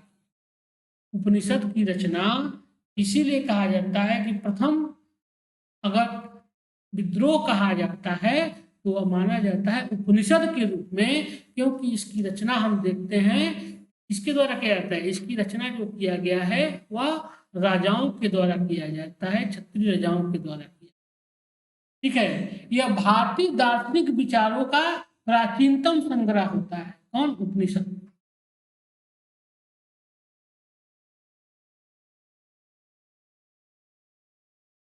यह भारतीय दार्शनिक विचारों का प्राचीनतम संग्रह है। इनमें शुद्धतम ज्ञान पक्ष पर बल दिया गया, शुद्धता पे। उपनिषदों को भारतीय दर्शन का स्रोत अथवा पिता माना गया है। मतलब उपनिषद जो हैं वो भारतीय दर्शन के स्रोत माने जाते हैं, भारतीय दर्शन के पिता माने। उपनिषदों की कुल संख्या 108 मानी गई है। कई बार परीक्षा में पूछा गया है, या कई बार परीक्षा में पूछा गया है कि उपनिषदों की कुल संख्या कितनी है, तो 108। 108 माना गया है उपनिषदों के। ये वेदों से संबंधित है। साम वेद से संबंधित छांदोग्य उपनिषद में तत्त्वमसि का प्रथम उल्लेख मिलता है। वेदारण्यक उपनिषद में अश्वमेध यज्ञ की, वेदारण्यक उपनिषद में अश्वमेध यज्ञ की विवेचना की। वेदारण्यक उपनिषद में अश्वमेध यज्ञ की विवेचना की गई है। कठोपनिषद में यम और नचिकेता का संवाद वर्णित है। कई बार परीक्षा में पूछा गया है। कठोपनिषद में मिलता है यम और नचिकेता का संवाद, जहां यमराज ने नचिकेता को अध्यात्म तत्व की शिक्षा दिया था। और भारत का राष्ट्रीय आदर्श वाक्य सत्य में जयते कहां से लिया गया है, मुंडकोपनिषद से लिया गया। भारत का राष्ट्रीय आदर्श वाक्य सत्य में जयते मुंडको उपनिषद से लिया गया, उल्लिखित है। कई बार परीक्षा में पूछा गया है कि सत्य में जयते कहां से लिया गया है, मुंडको उपनिषद से।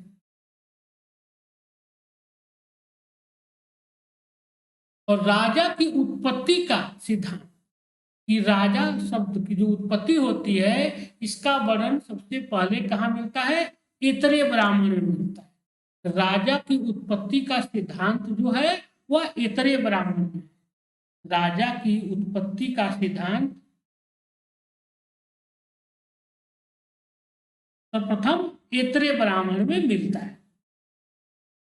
आर्य लोग जहां प्रथमतः बसे वह संपूर्ण प्रदेश सप्त सिंधु के नाम से प्रसिद्ध। क्योंकि हम देखते हैं कि आर्य संस्कृति जो ईरान, अफगानिस्तान, वर्तमान पाकिस्तान क्षेत्र रहते हुए पंचनद के क्षेत्र में बसी। सबसे पहले पंचनद मतलब पांचों नदियों के क्षेत्र में बसी, जो पंजाब का क्षेत्र है। इसको कहा गया इसको सप्त सिंधु कहा गया। सिंधु और कुर्रम को मिलाकर इसको सप्त सिंधु का क्षेत्र कहा जाता है। और इस क्षेत्र सप्त सिंधु के नाम से 7 नदियों का देश के नाम से प्रसिद्ध हुआ, जिसमें अफगानिस्तान तक की भूमि सम्मिलित थी। सप्त सिंधु का क्षेत्र जो पंजाब से लेकर अफगानिस्तान तक का क्षेत्र है वह सप्त सिंधु का क्षेत्र। ईशोपनिषद में याज्ञवल्क्य और श्वेत केतु का संवाद है। ईशोपनिषद में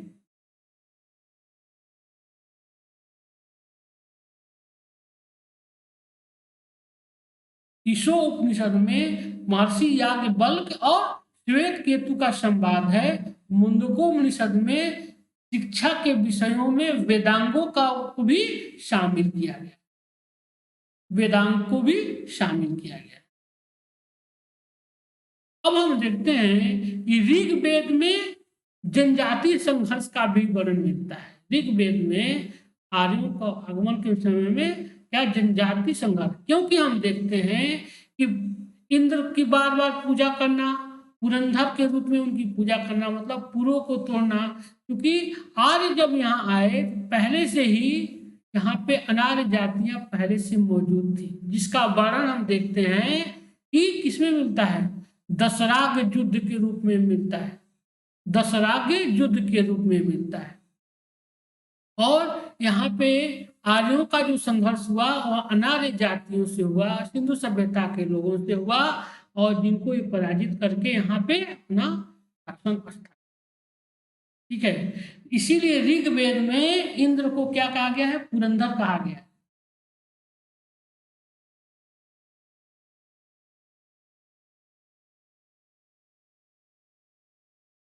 पुरंदर कहा गया है, जिसका अर्थ होता है दुर्गों को तोड़ने वाला।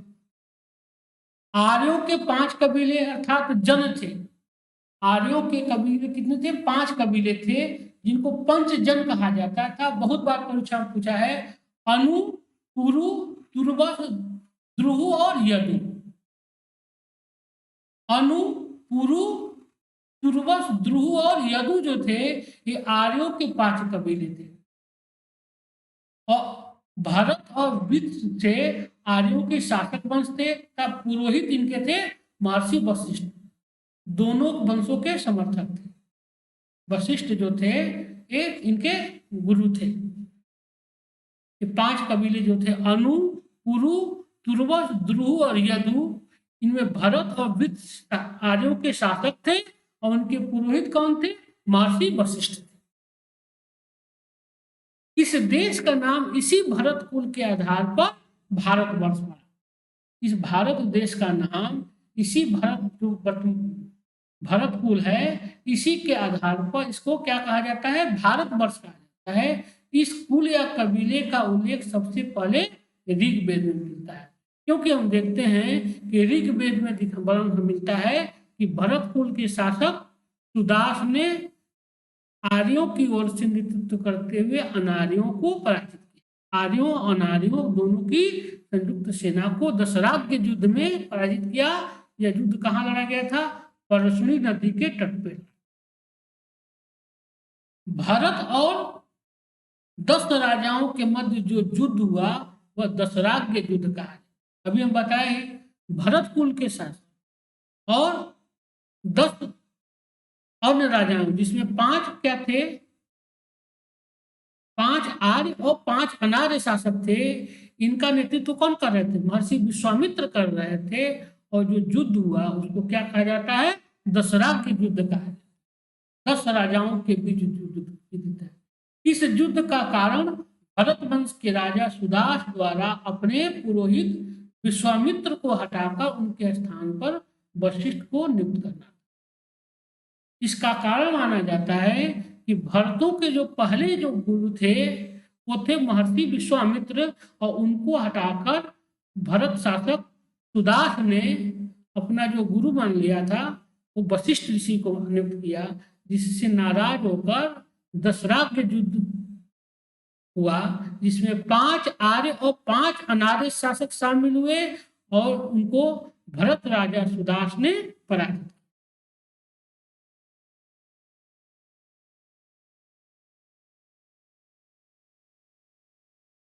यह युद्ध जो लड़ा गया था वो कहाँ लड़ा गया था? परुष्णी नदी के तट पे लड़ा गया, मतलब जिसको वर्तमान में रावी कहा जाता है। इसमें सुदास की जीत हुई और भरत कबीले की प्रभुत्ता कायम हुई। ऋग्वेद के 7वें मंडल में दशराग युद्ध का वर्णन मिलता है। ऋग्वेद के 7वें मंडल में दशराग युद्ध का वर्णन मिलता है। इसके कारण राज्य विस्तार भी माना गया। कहने का मतलब यह हुआ कि कोई भी युद्ध जब होता है, कोई भी युद्ध कहने का मतलब हुआ कोई भी युद्ध होता है उसके पीछे कहीं ना कहीं लोगों की महत्वाकांक्षाएं छिपी होती है और ये राज्य का विस्तार है। क्योंकि उस समय क्या था कि जो भी युद्ध होता था उसके पीछे मुख्य महत्वाकांक्षा थी राज्य का विस्तार। इसी तरह भरतपुर के कबीला के जो शासक थे सुदास, उन्होंने भी 5 आर्य और 5 अनार्यों को पराजित किया। इसके पीछे कहीं ना कहीं जो उनकी मंशा थी वो राज्य विस्तार को लेकर रही होगी। और इसका वर्णन कहाँ मिलता है? दशराग युद्ध का वर्णन 7वें मंडल में मिलता है। ऋग्वेद के 7वें मंडल में दशराग युद्ध का वर्णन।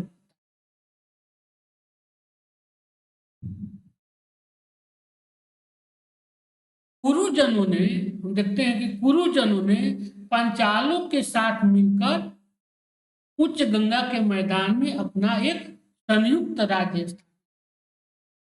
कुरु कवजन और पंचाल लोग मिलके, कुरु और कुरु मिलके, कुरु और पंचाल मिलके क्या बन गए? कुरु मिल बने। कुरु और पंचाल मिलकर कुरु हो गए और मिलकर इन्होंने उच्च गंगा के मैदान में अपना एक संयुक्त राज्य स्थापित। अब हम देखते हैं कि इनका भौतिक जीवन क्या था। आर्यों का भौतिक जीवन।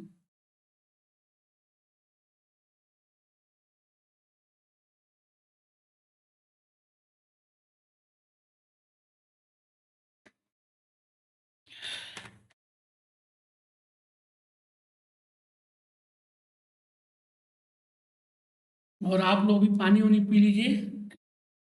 देखिए, अभी जो मैं ये नोट्स बनाया हूँ या पीटी के हिसाब से बहुत महत्वपूर्ण है, इसलिए आप लोग जरूर पीपीटी को पढ़िएगा, क्योंकि इसमें सब कोई भी ऐसा फैक्ट नहीं है जो परीक्षाओं में पूछा नहीं गया है या आगे पूछा नहीं जा सकता। इसलिए यह काफी इंपॉर्टेंट है। आप लोग हमारे वीडियो को सब्सक्राइब कीजिए और लाइक कीजिए तथा हमारे चैनल को सब्सक्राइब कीजिए। यही आपसे हमारी इच्छा है, आशा है। और इसी के साथ हम आगे बढ़ते हैं। आर्यों का भौतिक जीवन देखते हैं क्या था। ऋग वैदिक आर्यों के भौतिक जीवन के बारे में कुछ आभास मिले। भारत में उनकी सफलता के क्या कारण थे? घोड़े, रथ और संभवतः कांसे के कुछ कुशल अस्त्र शस्त्र और उपकरण, जिसके बारे में हमें पुरातात्विक प्रमाण मिले हैं। मतलब आर्य लोक संस्कृति का जो भारत में विकास हुआ, उसके पीछे मुख्य कारण क्या था? क्योंकि यहाँ पे आए तो उन्होंने किस पे आए थे? उनके साथ घोड़े और रथ थे, कास्ते के हथियार थे और उनके पास कुशल अस्त्र शस्त्र थे, जिनके माध्यम से उन्होंने यहाँ के अनार्य जातियों को पराजित किया और अपने राज्य का विस्तार किया, जिसका वर्णन हमें किससे मिलता है? पुरातात्विक साक्ष्यों से भी प्राप्त होता है।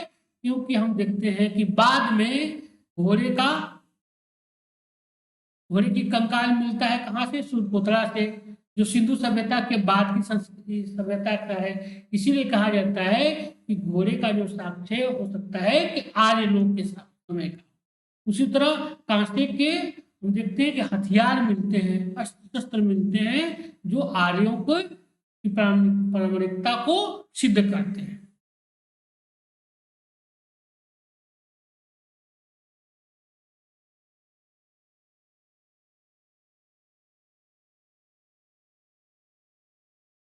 आर्य लोगों को आरा वाला पहिया भी इनका ज्ञान था।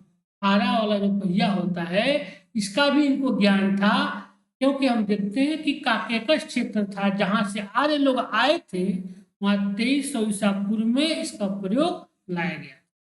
और कहा जाता है कि संभवतः खेतड़ी के खान से ये लोग तांबा का प्रयोग करते आते थे, तांबा।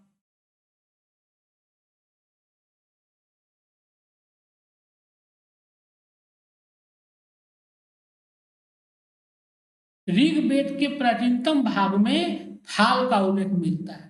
फाल मतलब हल का जो फाल होता है, उसका उल्लेख मिलता है। उन्हें बुआई, कटाई और दावनी का ज्ञान था। हम देखते हैं कि बाद में क्या हुआ? पहले तो एक कबीलाई के रूप में आए, पशुचारण के रूप में, लेकिन धीरे धीरे धीरे धीरे लोग अपने आप को स्थापित करते गए और जन के रूप में बसे, कबीले के रूप में बसे और धीरे धीरे उन्होंने खेती का कार्य भी शुरू कर दिया। और क्योंकि हम देखते हैं कि बाद में आर्यों को बुआई, कटाई और दावनी का ज्ञान था। आर्यों को विभिन्न रीतियों के बारे में भी जानकारी थी। ऋग्वैदिक आर्यों के अधिकांश युद्ध गाय को लेकर हुए हैं। ऋग्वेद में युद्ध का पर्याय गविष्ठी, गाय का अन्वेषण।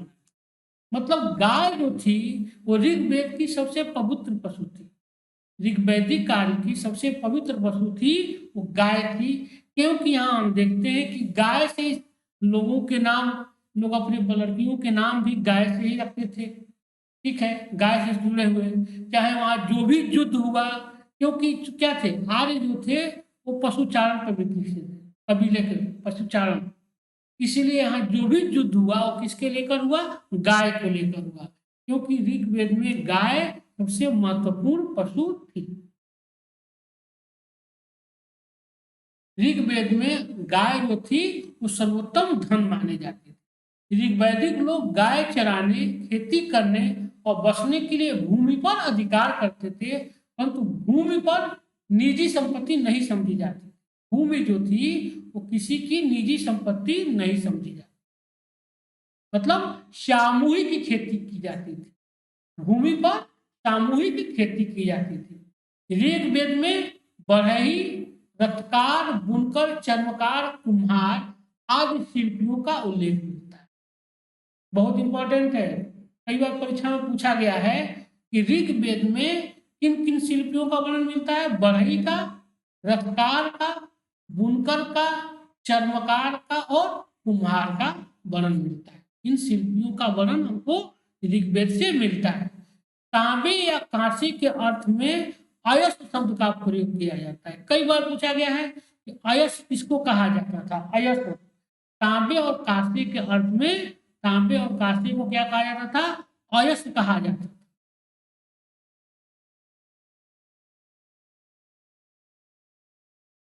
आर्य लोग शहरों में नहीं रहते थे, मतलब आर्य क्या थे? आर्य ग्रामीण संस्कृति थी। आर्य संस्कृति जो थी वो ग्रामीण संस्कृति थी। लेकिन हम वही देखते हैं कि सिंधु सभ्यता की जो संस्कृति थी वो नगरीय संस्कृति थी। लेकिन जो आर्य संस्कृति थी, वैदिक संस्कृति जो थी, वो बिल्कुल ग्रामीण संस्कृति थी, क्योंकि वो किसी तरह का गढ़ बनाकर, मिट्टी के घर बनाकर गांव में रहते। आर्य जो लोग थे उनकी संस्कृति क्या थी? ग्रामीण संस्कृति। अब हम देखते हैं कि चूंकि आर्य जो आए वो जनजातीय रूप में आए, तो इनकी जो राज व्यवस्था थी वो जनजातीय पद्धति पे ही आधारित। ऋग्वेदिक में काल में आर्यों का प्रशासनिक तंत्र कबीले के प्रधान के हाथ में होता था। कबीले के, क्योंकि ये लोग कबीलाई संस्कृति को मानते थे, और वहां पे कबीले का जो मुखिया होता था उसको क्या कहा जाता था? राजा कहा जाता था या राजन कहा। ऋग्वेद काल में राजा का पद आनुवंशिक हो चुका था। ऋग्वेद काल में हम देखते हैं कि राजा का जो पद था वो आनुवंशिक हो, मतलब सबसे पहले क्या थे? राजा जो होता था वह कबीले जन का मुखिया होता। राजा जो था वो कबीला या जन का मुखिया होता था। और धीरे धीरे हम देखते हैं कि ऋग्वैदिक काल में के अंत तक आते आते यह पद क्या हो गया था? आनुवंशिक हो गया।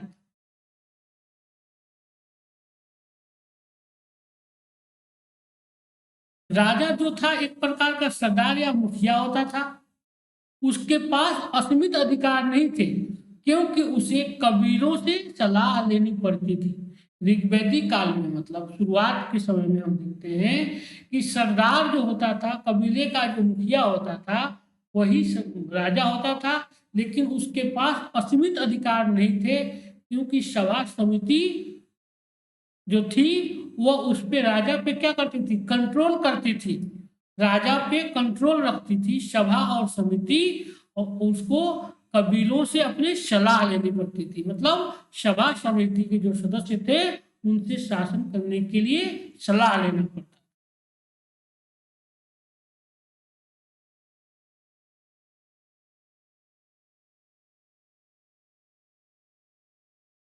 कबीले की जो आम सभा, जो समिति कहलाती थी, अपने राजा का वो क्या करती थी? चुनाव करती थी। वह कबीले के मवेशी की रक्षा करता था। राजा का जो काम था, क्योंकि शुरू में क्या था? एक कबीलाई प्रथा थी और चरवाहे प्रकृति के लोग थे, इसीलिए गाय मवेशी इनके प्रमुख जानवर थे। तो मवेशियों की रक्षा करना भी किसका काम था? कबीले के मुखिया या राजा का काम था। वह युद्ध में नेतृत्व करता था और कबीलों की ओर से देवताओं की प्रार्थना करता था, खास करके इंद्र की प्रार्थना करता था, इसलिए अपने दुश्मनों पर विजय प्राप्त।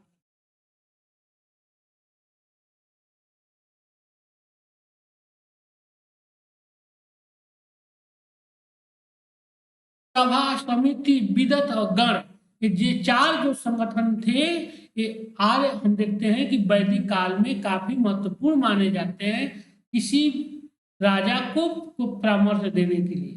सभा समिति विदत और गण, और यह काफी मजबूत थे और राजा पर यह काफी नियंत्रण भी रखते थे। और सैनिक तथा यह राजा के, इससे कोई भी काम राजा इसके मंत्रणा करके ही करते थे तथा सैनिक और धार्मिक कार्य भी सभा समिति विदत और गण करते थे। ऋग्वेदिक काल में स्त्रियां सभा और विदत में भाग लेती थी। मतलब कहने का मतलब ये हुआ कि ऋग्वैदिक काल में महिलाओं की स्थिति अच्छी थी, वह सभा समिति में भाग लेती थी, उनको पुरुषों के बराबर अधिकार प्राप्त थे तथा वह शिक्षा ग्रहण करती थी। क्योंकि हम देखते हैं कि वेदों के रचनाकारों में अपाला, घोषा और लोपा मुद्रा का भी नाम आता है, जो उस जमाने की विदुषी महिलाएं थी। सभा, जिसको वर्तमान लोकसभा से तुलना की जाती है, ऋग्वेद में सभा शब्द का 8 बार प्रयोग किया गया है। सभा के पुरुष सदस्यों के लिए संभेय शब्द और स्त्री सदस्यों के लिए सभावती शब्द का प्रयोग किया गया। मतलब सभा जो थी, सभा समिति विदत गण, जो 4 जो संगठन थे, उसमें सभा जो वर्तमान लोकसभा की तरह थी, उसमें पुरुष और स्त्री दोनों होते थे, और पुरुष सदस्यों को क्या कहा जाता था? संभेय कहा जाता था, और स्त्री सदस्यों को सभावती कहा। समिति यह वर्तमान राज्यसभा की तरह थी। इसका उल्लेख ऋग्वेद में 9 बार हुआ है, सभा का 6 बार और समिति का उल्लेख 9 बार हुआ है।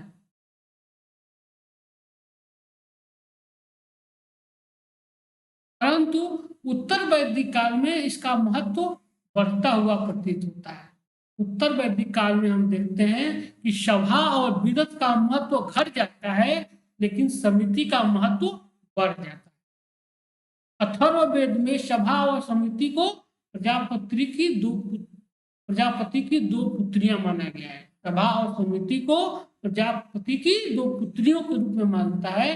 अथर्ववेद में इस बात का प्रमाण मिलता है कि समितियों में स्त्रियों का प्रवेश संभव था। मतलब ऋग्वैदिक एज में चारों वेद स्त्रियों के सभा समिति में प्रवेश के साक्षी हैं।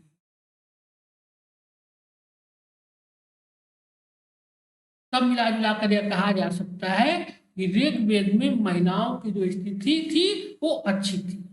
अब हम देखते हैं तीसरा जो संगठन था वो था विदत। ऋग्वैदिक काल में इस संस्था का प्रचलन अधिक था।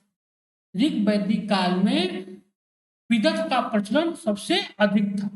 इस बात का प्रमाण है कि ऋग्वेद में विदत शब्द का प्रयोग 122 बार।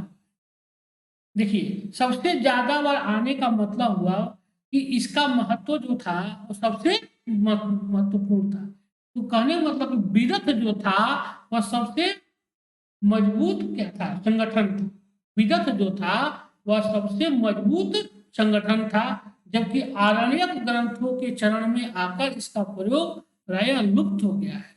विदत को विशिष्ट संस्था के रूप में माना गया, विशिष्ट जनों की संस्था के रूप में विदत को माना गया है।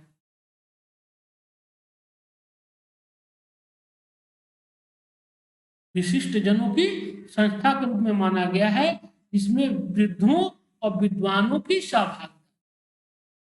दैनिक प्रशासन में कुछ अधिकारी राजा की सहायता करते थे। सबसे महत्वपूर्ण अधिकारी कौन होता था?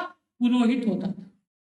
पुरोहित जो था वह सबसे महत्वपूर्ण अधिकारी होता था, जो दैनिक प्रशासन में राजा की सहायता। देखिए, सभा समिति विदत और गण विदत जो था वो सबसे महत्वपूर्ण था, क्योंकि ऋग्वेद में विदत का 122 बार उल्लेख किया गया। कहने का मतलब हुआ कि जो जितना बार जिसका उल्लेख है वो उतना ज्यादा महत्वपूर्ण है, इसीलिए 122 बार इसका उल्लेख किया है। इसलिए यह क्या था? यह राजा पर सबसे ज्यादा प्रभाव रखता था, और इसमें विद्वानों और बुजुर्ग लोगों का की सहभागिता थी। किसमें? विदत में।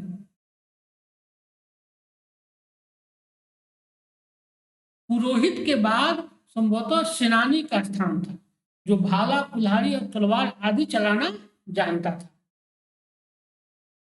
क्योंकि हम देखते हैं कि आर्य लोग क्या थे? युद्ध प्रेमी थे।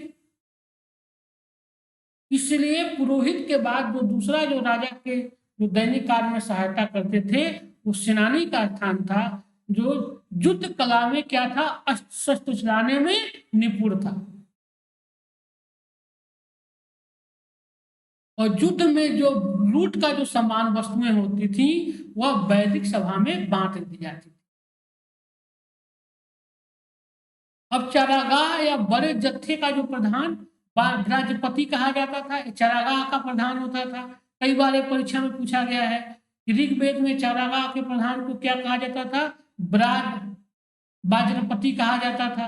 परिवार के प्रधान को कुलप कहा जाता था। परिवार के प्रधान को कुलप और लड़ाकू दलों के प्रधान को ग्रामीण कहा जाता। बहुत बार पूछा गया परीक्षा में, लड़ाकू दलों के जो प्रधान होते थे उनको ग्रामीण कहा जाता था, ग्रामीण। और परिवार के प्रधान को कुलप कहा जाता था और चारागाह के जो प्रधान होते थे उनको राजपति कहा।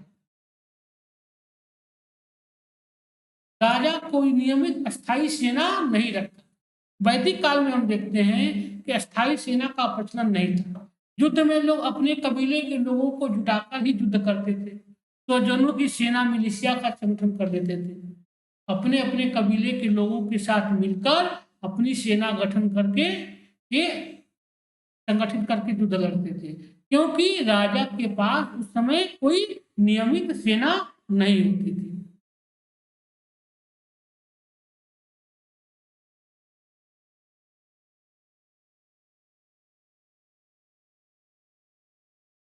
कबीला और परिवार,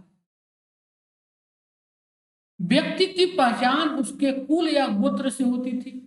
हम देखते हैं कि गोत्र उत्तर वैदिक काल में आता है, लेकिन धीरे धीरे अब इसका प्रचलन ऋग वैदिक काल में भी शुरू हो गया था। और व्यक्ति की जो पहचान होती थी उसके कुल से होती थी, उसके गोत्र से होती थी। लोगों की सबसे अधिक आस्था अपने कबीले के प्रति रहती थी, जिसे जन कहा जाता। लोगों की जो आस्था थी सबसे ज्यादा अपने कबीले के प्रति थी। अपने कबीले के प्रति लोग ज्यादा जिम्मेदार थे और इनको क्या कहा जाता था, कबीले को जन कहा जाता था। इसीलिए हम देखते हैं कि सब 275 बार ऋग्वेद में जन का उल्लेख मिलता है, कबीले का उल्लेख मिलता है।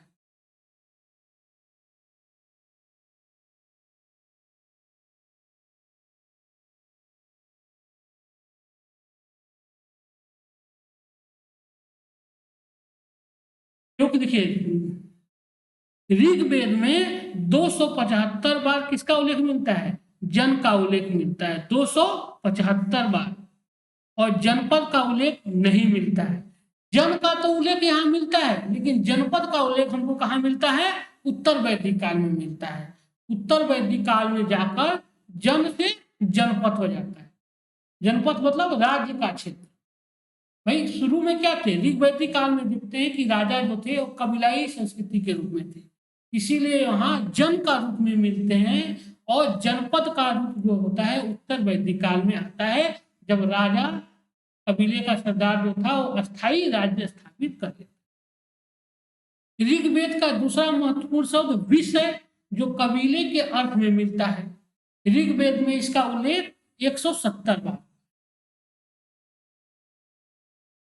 ऋग्वेद में इसका उल्लेख 170 बार हुआ है। किसका, विष का। ये भी हम देखते हैं कि उस विदत के बाद सबसे महत्वपूर्ण हो गया विष।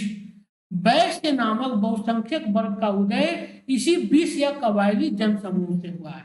हम देखते हैं कि जो 4 वर्ण मिलते हैं, ब्राह्मण, क्षत्रिय, वैश्य, शूद्र, उसमें वैश्य का वर्णन इसी विष से लिया गया। विष जो थे, जो संस्था थी, उसी से विष से वैश्य की उत्पत्ति हुई।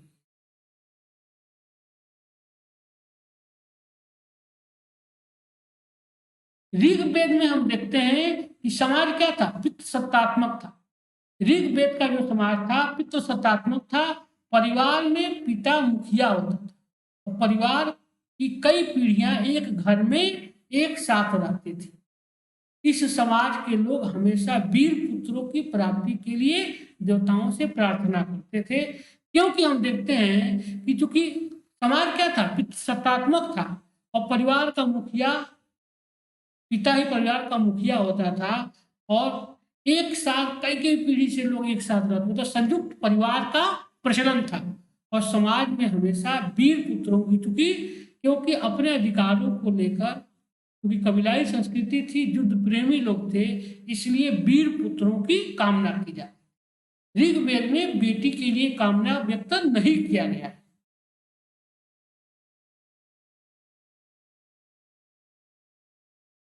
जबकि प्रजा मतलब संतान और पशु की कामना कई बार सूक्तों में मिलता है, लेकिन महिलाओं की, इस बेटी की नहीं मिलता है। स्त्रियां सभा समिति में भाग ले सकती थी, बिल्कुल इनको आजादी थी। स्त्रियां जो थी सभा और समितियों में भाग ले सकती थी, वे पतियों के साथ यज्ञों में आहुतियां दे सकती थी। मतलब महिलाओं को ऋग्वेद में क्या था, उच्च स्थान प्राप्त। वे शिक्षा ग्रहण कर सकती थी, वहां तक कि उन्होंने वेदों की रचना भी किया, सभा समिति की सदस्य होती थी और अपने पतियों के साथ यज्ञों में आहुतियां भी देती थी। सूक्तों की जो रचना थी, क्योंकि हम अभी शुरू में ही बताए थे कि वैदिक एज के लोगों को किसका ज्ञान नहीं था, अक्षर का ज्ञान नहीं था, इस लिपि का ज्ञान नहीं था। इसीलिए जो वहां पे जो भी सूक्तों की रचना होती थी मौखिक होती थी और उस काल का कोई लेख नहीं मिला। ऋग्वेद में नियोग प्रथा और विधवा विवाह के प्रचलन का आभास मिलता है। बाल विवाह का कोई उदाहरण नहीं है।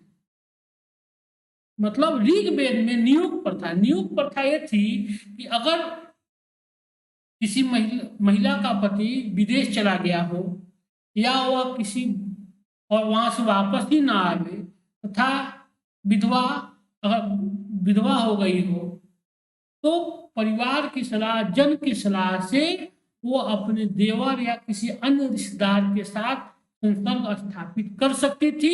इसी को नियोग प्रथा कहा जाता है। और विधवा विवाह का भी प्रचलन हमें ऋग्वेद में मिलता है, लेकिन बाल विवाह का कोई वर्णन नहीं मिलता है, क्योंकि हम देखते हैं कि ऋग्वेद में रजस्वला होने पर ही विवाह का वर्णन मिलता है। सामाजिक वर्गीकरण, सामाजिक वर्गीकरण, वर्ण शब्द का प्रयोग रंग के अर्थ में हुआ। वर्ण शब्द का प्रयोग जो हुआ है वह रंग के अर्थ में। ऐसा प्रतीत होता है कि आर्यभाषी जो लोग थे वो गौर वर्ण के थे, गौर वर्ण के, और यहाँ के जो मूलवासी थे वो काले रंग के थे। ऋग्वेद में आर्य वर्ण और दास वर्ण का उल्लेख मिला है।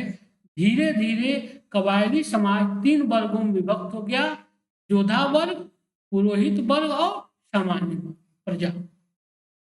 मतलब ऋग्वेद मतलब जो वर्ण शब्द का वर्ग हुआ है वो रंग से संबंधित है। कहा जाता है कि हो सकता है कि आर्यभाषी लोग थे वो गौर वर्ण के थे और मूलवासी जो थे यहाँ के वो काले रंग के लोग थे। और ऋग्वेद में आर्य वर्ण और दास वर्ण का उल्लेख मिलता है, क्योंकि जो यहाँ के मूल निवासी थे वो दास वर्ण में थे। धीरे धीरे कबायली समाज 3 वर्गों में विभाजित हो गया, जिसमें योद्धा वर्ग, पुरोहित वर्ग और सामान्य वर्ग। और चौथा वर्ग जो था वो शूद्र, जिसको कहा जाता था, कहलाता था। इसका साक्ष्य ऋग्वेद के अंत में मिलता है। इसका जो साक्ष्य मिलता है वो हमको ऋग्वेद के अंत में, ऋग्वेद काल के अंत में मिलता है। किसका? 10वें मंडल में शूद्र शब्द का उल्लेख।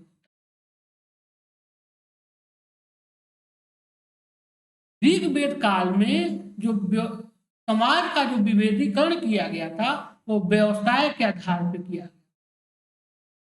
समाज का जो वर्गीकरण किया गया था ऋग्वैदिक काल में वह किस पे किया गया था? वह व्यवसाय के आधार पर किया गया था, न कि जन्म के आधार। व्यवसाय के आधार पे वहां पे 4 वर्णों का निर्माण किया। ऋग्वेद में किसी परिवार का एक सदस्य कहता है कि मैं कवि हूं। ये बहुत बार पूछा गया है एग्जाम में, यह एग्जाम में बहुत बार पूछा गया है। एक व्यक्ति कहता है कि मैं कवि हूं, मेरे पिता वैद्य हैं और मेरी माता चक्की चलाने वाली है। मतलब भिन्न भिन्न व्यवसायों से जीविकोपार्जन करते हुए हम एक साथ रहते हैं। कहने का मतलब ये हुआ कि एक ही परिवार में लोग कई तरह के काम कर सकते थे, यह वहां पे आजादी थी। क्योंकि लोगों का जो डिवाइडेशन हुआ था वह कर्म के आधार पर हुआ था, जन्म के आधार पे नहीं था। अब हम देख लेते हैं, परीक्षा में पूछा जाता है कि वैदिक काल में कुछ प्रयुक्त होने वाले प्रमुख शब्द हैं, उनके नाम देख लीजिए। गाय जो है आधुनिक नाम है। गाय को क्या कहा जाता था? अघन्या। गाय को अघन्या कहा जाता था, कई बार परीक्षा में पूछा गया है, मतलब जिसका वध न हो। राजा को गुप्ता कहा जाता था, राजा को गुप्ता। अतिथि को गोहंता या गोहन कहा जाता था। धनी व्यक्ति को गोमत कहा जाता था। समय को गोधुली कहा जाता था। दूरी को गौतु कहा जाता था। नाई को बाप्ता कहा जाता था। बढ़ई को तक्षण कहा जाता था। युद्ध को गविष्ठ या गेसु या गम्य कहा जाता था। और पुत्री को दुहिता कहा। क्योंकि ऋग्वेद काल में हम देखते हैं गाय इनकी क्या थी? सबसे प्रमुख जानवर थी। इसीलिए लगभग इनके सभी चीजों का नाम जो है वो कहीं ना कहीं गाय पर। और गाय को क्या कहा जाता है ऋग्वेद में? अघन्या माना गया है, मतलब उसका वध नहीं किया जा सकता। जुलाहा को तंतुवाय कहा जाता था। हलवाहा को किवास कहा जाता था। अनाज कुठार, अनाज को धान्य कहा जाता था। अनाज को धान्य कहा जाता था। मरुस्थल को धन्नो कहा जाता था। उपजाऊ भूमि को उर्वरा कहा जाता था। और पशु चारण भूमि को खिल्य भूमि कहा जाता था। बड़ी नहर को कुल्या, हल से बनी नालियों को सीता कहा जाता था। हल के लिए लांगन शब्द का प्रयोग किया गया है। और गोबर की खाद के लिए करीश शब्द का।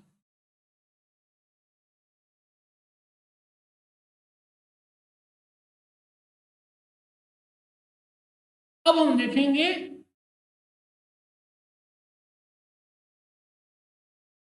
ऋग्वेदी देवता। हम देखते हैं कि मुगल कोई अभिलेख में जो 1400 ईसा पूर्व में अनेक वैदिक देवताओं इंद्र, मित्र, वरुण और नासत्य का वर्णन मिलता है। इन देवताओं का उल्लेख हमको ऋग्वेद में मिलता है। ठीक है, ऋग्वेद में सबसे अधिक महत्वपूर्ण देवता कौन है? इंद्र है, जिन्हें क्या कहा गया है? पुरंधर कहा गया है, अर्थात किले तोड़ने वाला कहा गया है। इंद्र के लिए 250 सूक्त रखे गए हैं। इंद्र को वर्षा का देवता माना जाता है, जो वर्षा कराते हैं। इसलिए आर्यों के सबसे महत्वपूर्ण देवता कौन थे? इंद्र थे, क्योंकि आर्य जो थे वो लड़ाकू प्रवृत्ति के थे। और इंद्र को पुरंधर कहा गया है, पुरों को तोड़ने वाला माना गया है। इसलिए ऋग्वेद में सबसे ज्यादा सूक्त समर्पित है वो इंद्र को। अग्नि का दूसरा स्थान है, 200 सूक्त है। अग्नि को 200 सूक्त है, कई बार परीक्षा में पूछा गया है। अग्नि की भूमिका जंगलों को जलाने और खाना पकाने के लिए कार्यों में ली जाती थी। इसलिए अग्नि जो थे दूसरे महत्वपूर्ण देवता। कुछ देवियों की भी चर्चा मिलती है, जैसे सावित्री सूर्य की प्रेरणा करने वाली देवी। पृथ्वी जगत की माता माना गया है। उषा को अरुणोदय या प्रातः काल की देवी माना गया है। अदिति को देवों की महान माता, देवों के जननी और सृष्टि का मूल आधार माना गया है अदिति को। सिंधु को नदी देवी कहा गया है। पुरापति को उर्वरता की देवी माना गया है। रात्रि को रात की देवी, और रानी को वन की देवी, दिशान को वनस्पति की देवी, आपा को जल की देवी माना गया है, आप को जल की देवी, इला को आराधना की देवी, और सूर्या को सूर्य देवता की पुत्री माना गया है, सूर्या। अब ऋग्वैदिक देवता, तीसरा स्थान जो आता है वरुण का है। तीसरा जो वैदिक काल में महत्वपूर्ण देवता थे इंद्र, अग्नि के बाद वरुण थे, जो जल या समुद्र के देवता माना गए हैं। इन्हें ऋत अर्थात प्राकृतिक संतुलन का रक्षक भी माना जाता है। ऋग्वैदिक देवता में इंद्र को वरुण को तीसरा स्थान प्राप्त है। इनको समुद्र और जल का देवता माना गया है। इनको प्राकृतिक संतुलन का रक्षक भी माना गया है। सोम को वनस्पतियों का देवता माना जाता है, वनस्पतियों का अधिपति माना गया है। और एक मादक पेय पदार्थ जो वैदिक काल में लोग पीते थे उसको सोमरस इन्हीं के नाम पे पड़ा है। ऋग्वेद का 9वां मंडल जो है वो सोम की स्तुति करता है। ऋग्वेद में उषा, अदिति, सूर्य आदि देवियों का भी उल्लेख मिलता है। ऋत की व्याख्या सृष्टि की नियमितता, भौतिक एवं नैतिक व्यवस्था और अंतरिक्षीय व्यवस्था आदि रूपों में की गई है। उत्तर वैदिक काल में ऋत पूर्ण रूप से लुप्त हो चुका। वैदिक काल में ऋत जो था वो पूर्ण रूप से ऋग्वेद के एक मंत्र में, ऋग्वेद के एक मंत्र में रुद्र मतलब शिव को त्रयंबक कहा गया है। त्रयंबक मतलब 3 नेत्र वाला। मारुत आंधी के देवता के रूप में जाने जाते थे। देवताओं में कुछ देवियां जैसे अदिति और उषा जो प्रभात के रूप में प्रतिरूप है, प्रभात की देवी के रूप में। देवताओं की उपासना की मुख्य रीति स्तुति पाठ करना और यज्ञ बलि चढ़ावा अर्पित करना था। स्तुति पाठ पर अधिक बल दिया गया। स्तुति पाठ में हम देखते हैं कि वैदिक काल में ज्यादा बल दिया गया था। समानतः प्रत्येक कबीले का या गोत्र का अपना अलग देवता होता है। हम देखते हैं कि वैदिक काल में जितने गोत्र थे या कबीले थे उनके क्या थे, अलग अलग देवता होते थे। बलि या आहूत में शाक, जौ आदि की वस्तुएं दी जाती थी। यज्ञाहुति के अवसर पर अनुष्ठानिक या यांत्रिक मंत्र नहीं पढ़े जाते थे। मतलब वैदिक काल में अनुष्ठानिक में कार्य और याज्ञिक कार्य मंत्र नहीं पढ़ा जाता था। कुशन वैदिक काल में पशुओं के देवता थे, जो उत्तर वैदिक काल में शूद्रों के देवता। कुशन जो थे वो वैदिक काल में पशुओं के देवता माने जाते थे और उत्तर वैदिक काल में वो शूद्रों के देवता हो गए। इस तरह हम आज वैदिक काल पढ़ लिए, कल हम पढ़ेंगे उत्तर वैदिक काल। यह दोनों परीक्षा की दृष्टि से काफी महत्वपूर्ण है, इसलिए आज का क्लास हम यही समाप्त करते हैं। मैं अमित कुमार सिंह आप लोगों को धन्यवाद देता हूं। मेरा कोड है AKS001। आप हमारे कोड के माध्यम से जरूर एडमिशन लें तथा हमारे वीडियो को लाइक करें और हमारे चैनल UPSC CSC हिंदी को जरूर सब्सक्राइब करें। इसी के साथ आज का क्लास हम बंद करते हैं। नमस्कार, धन्यवाद।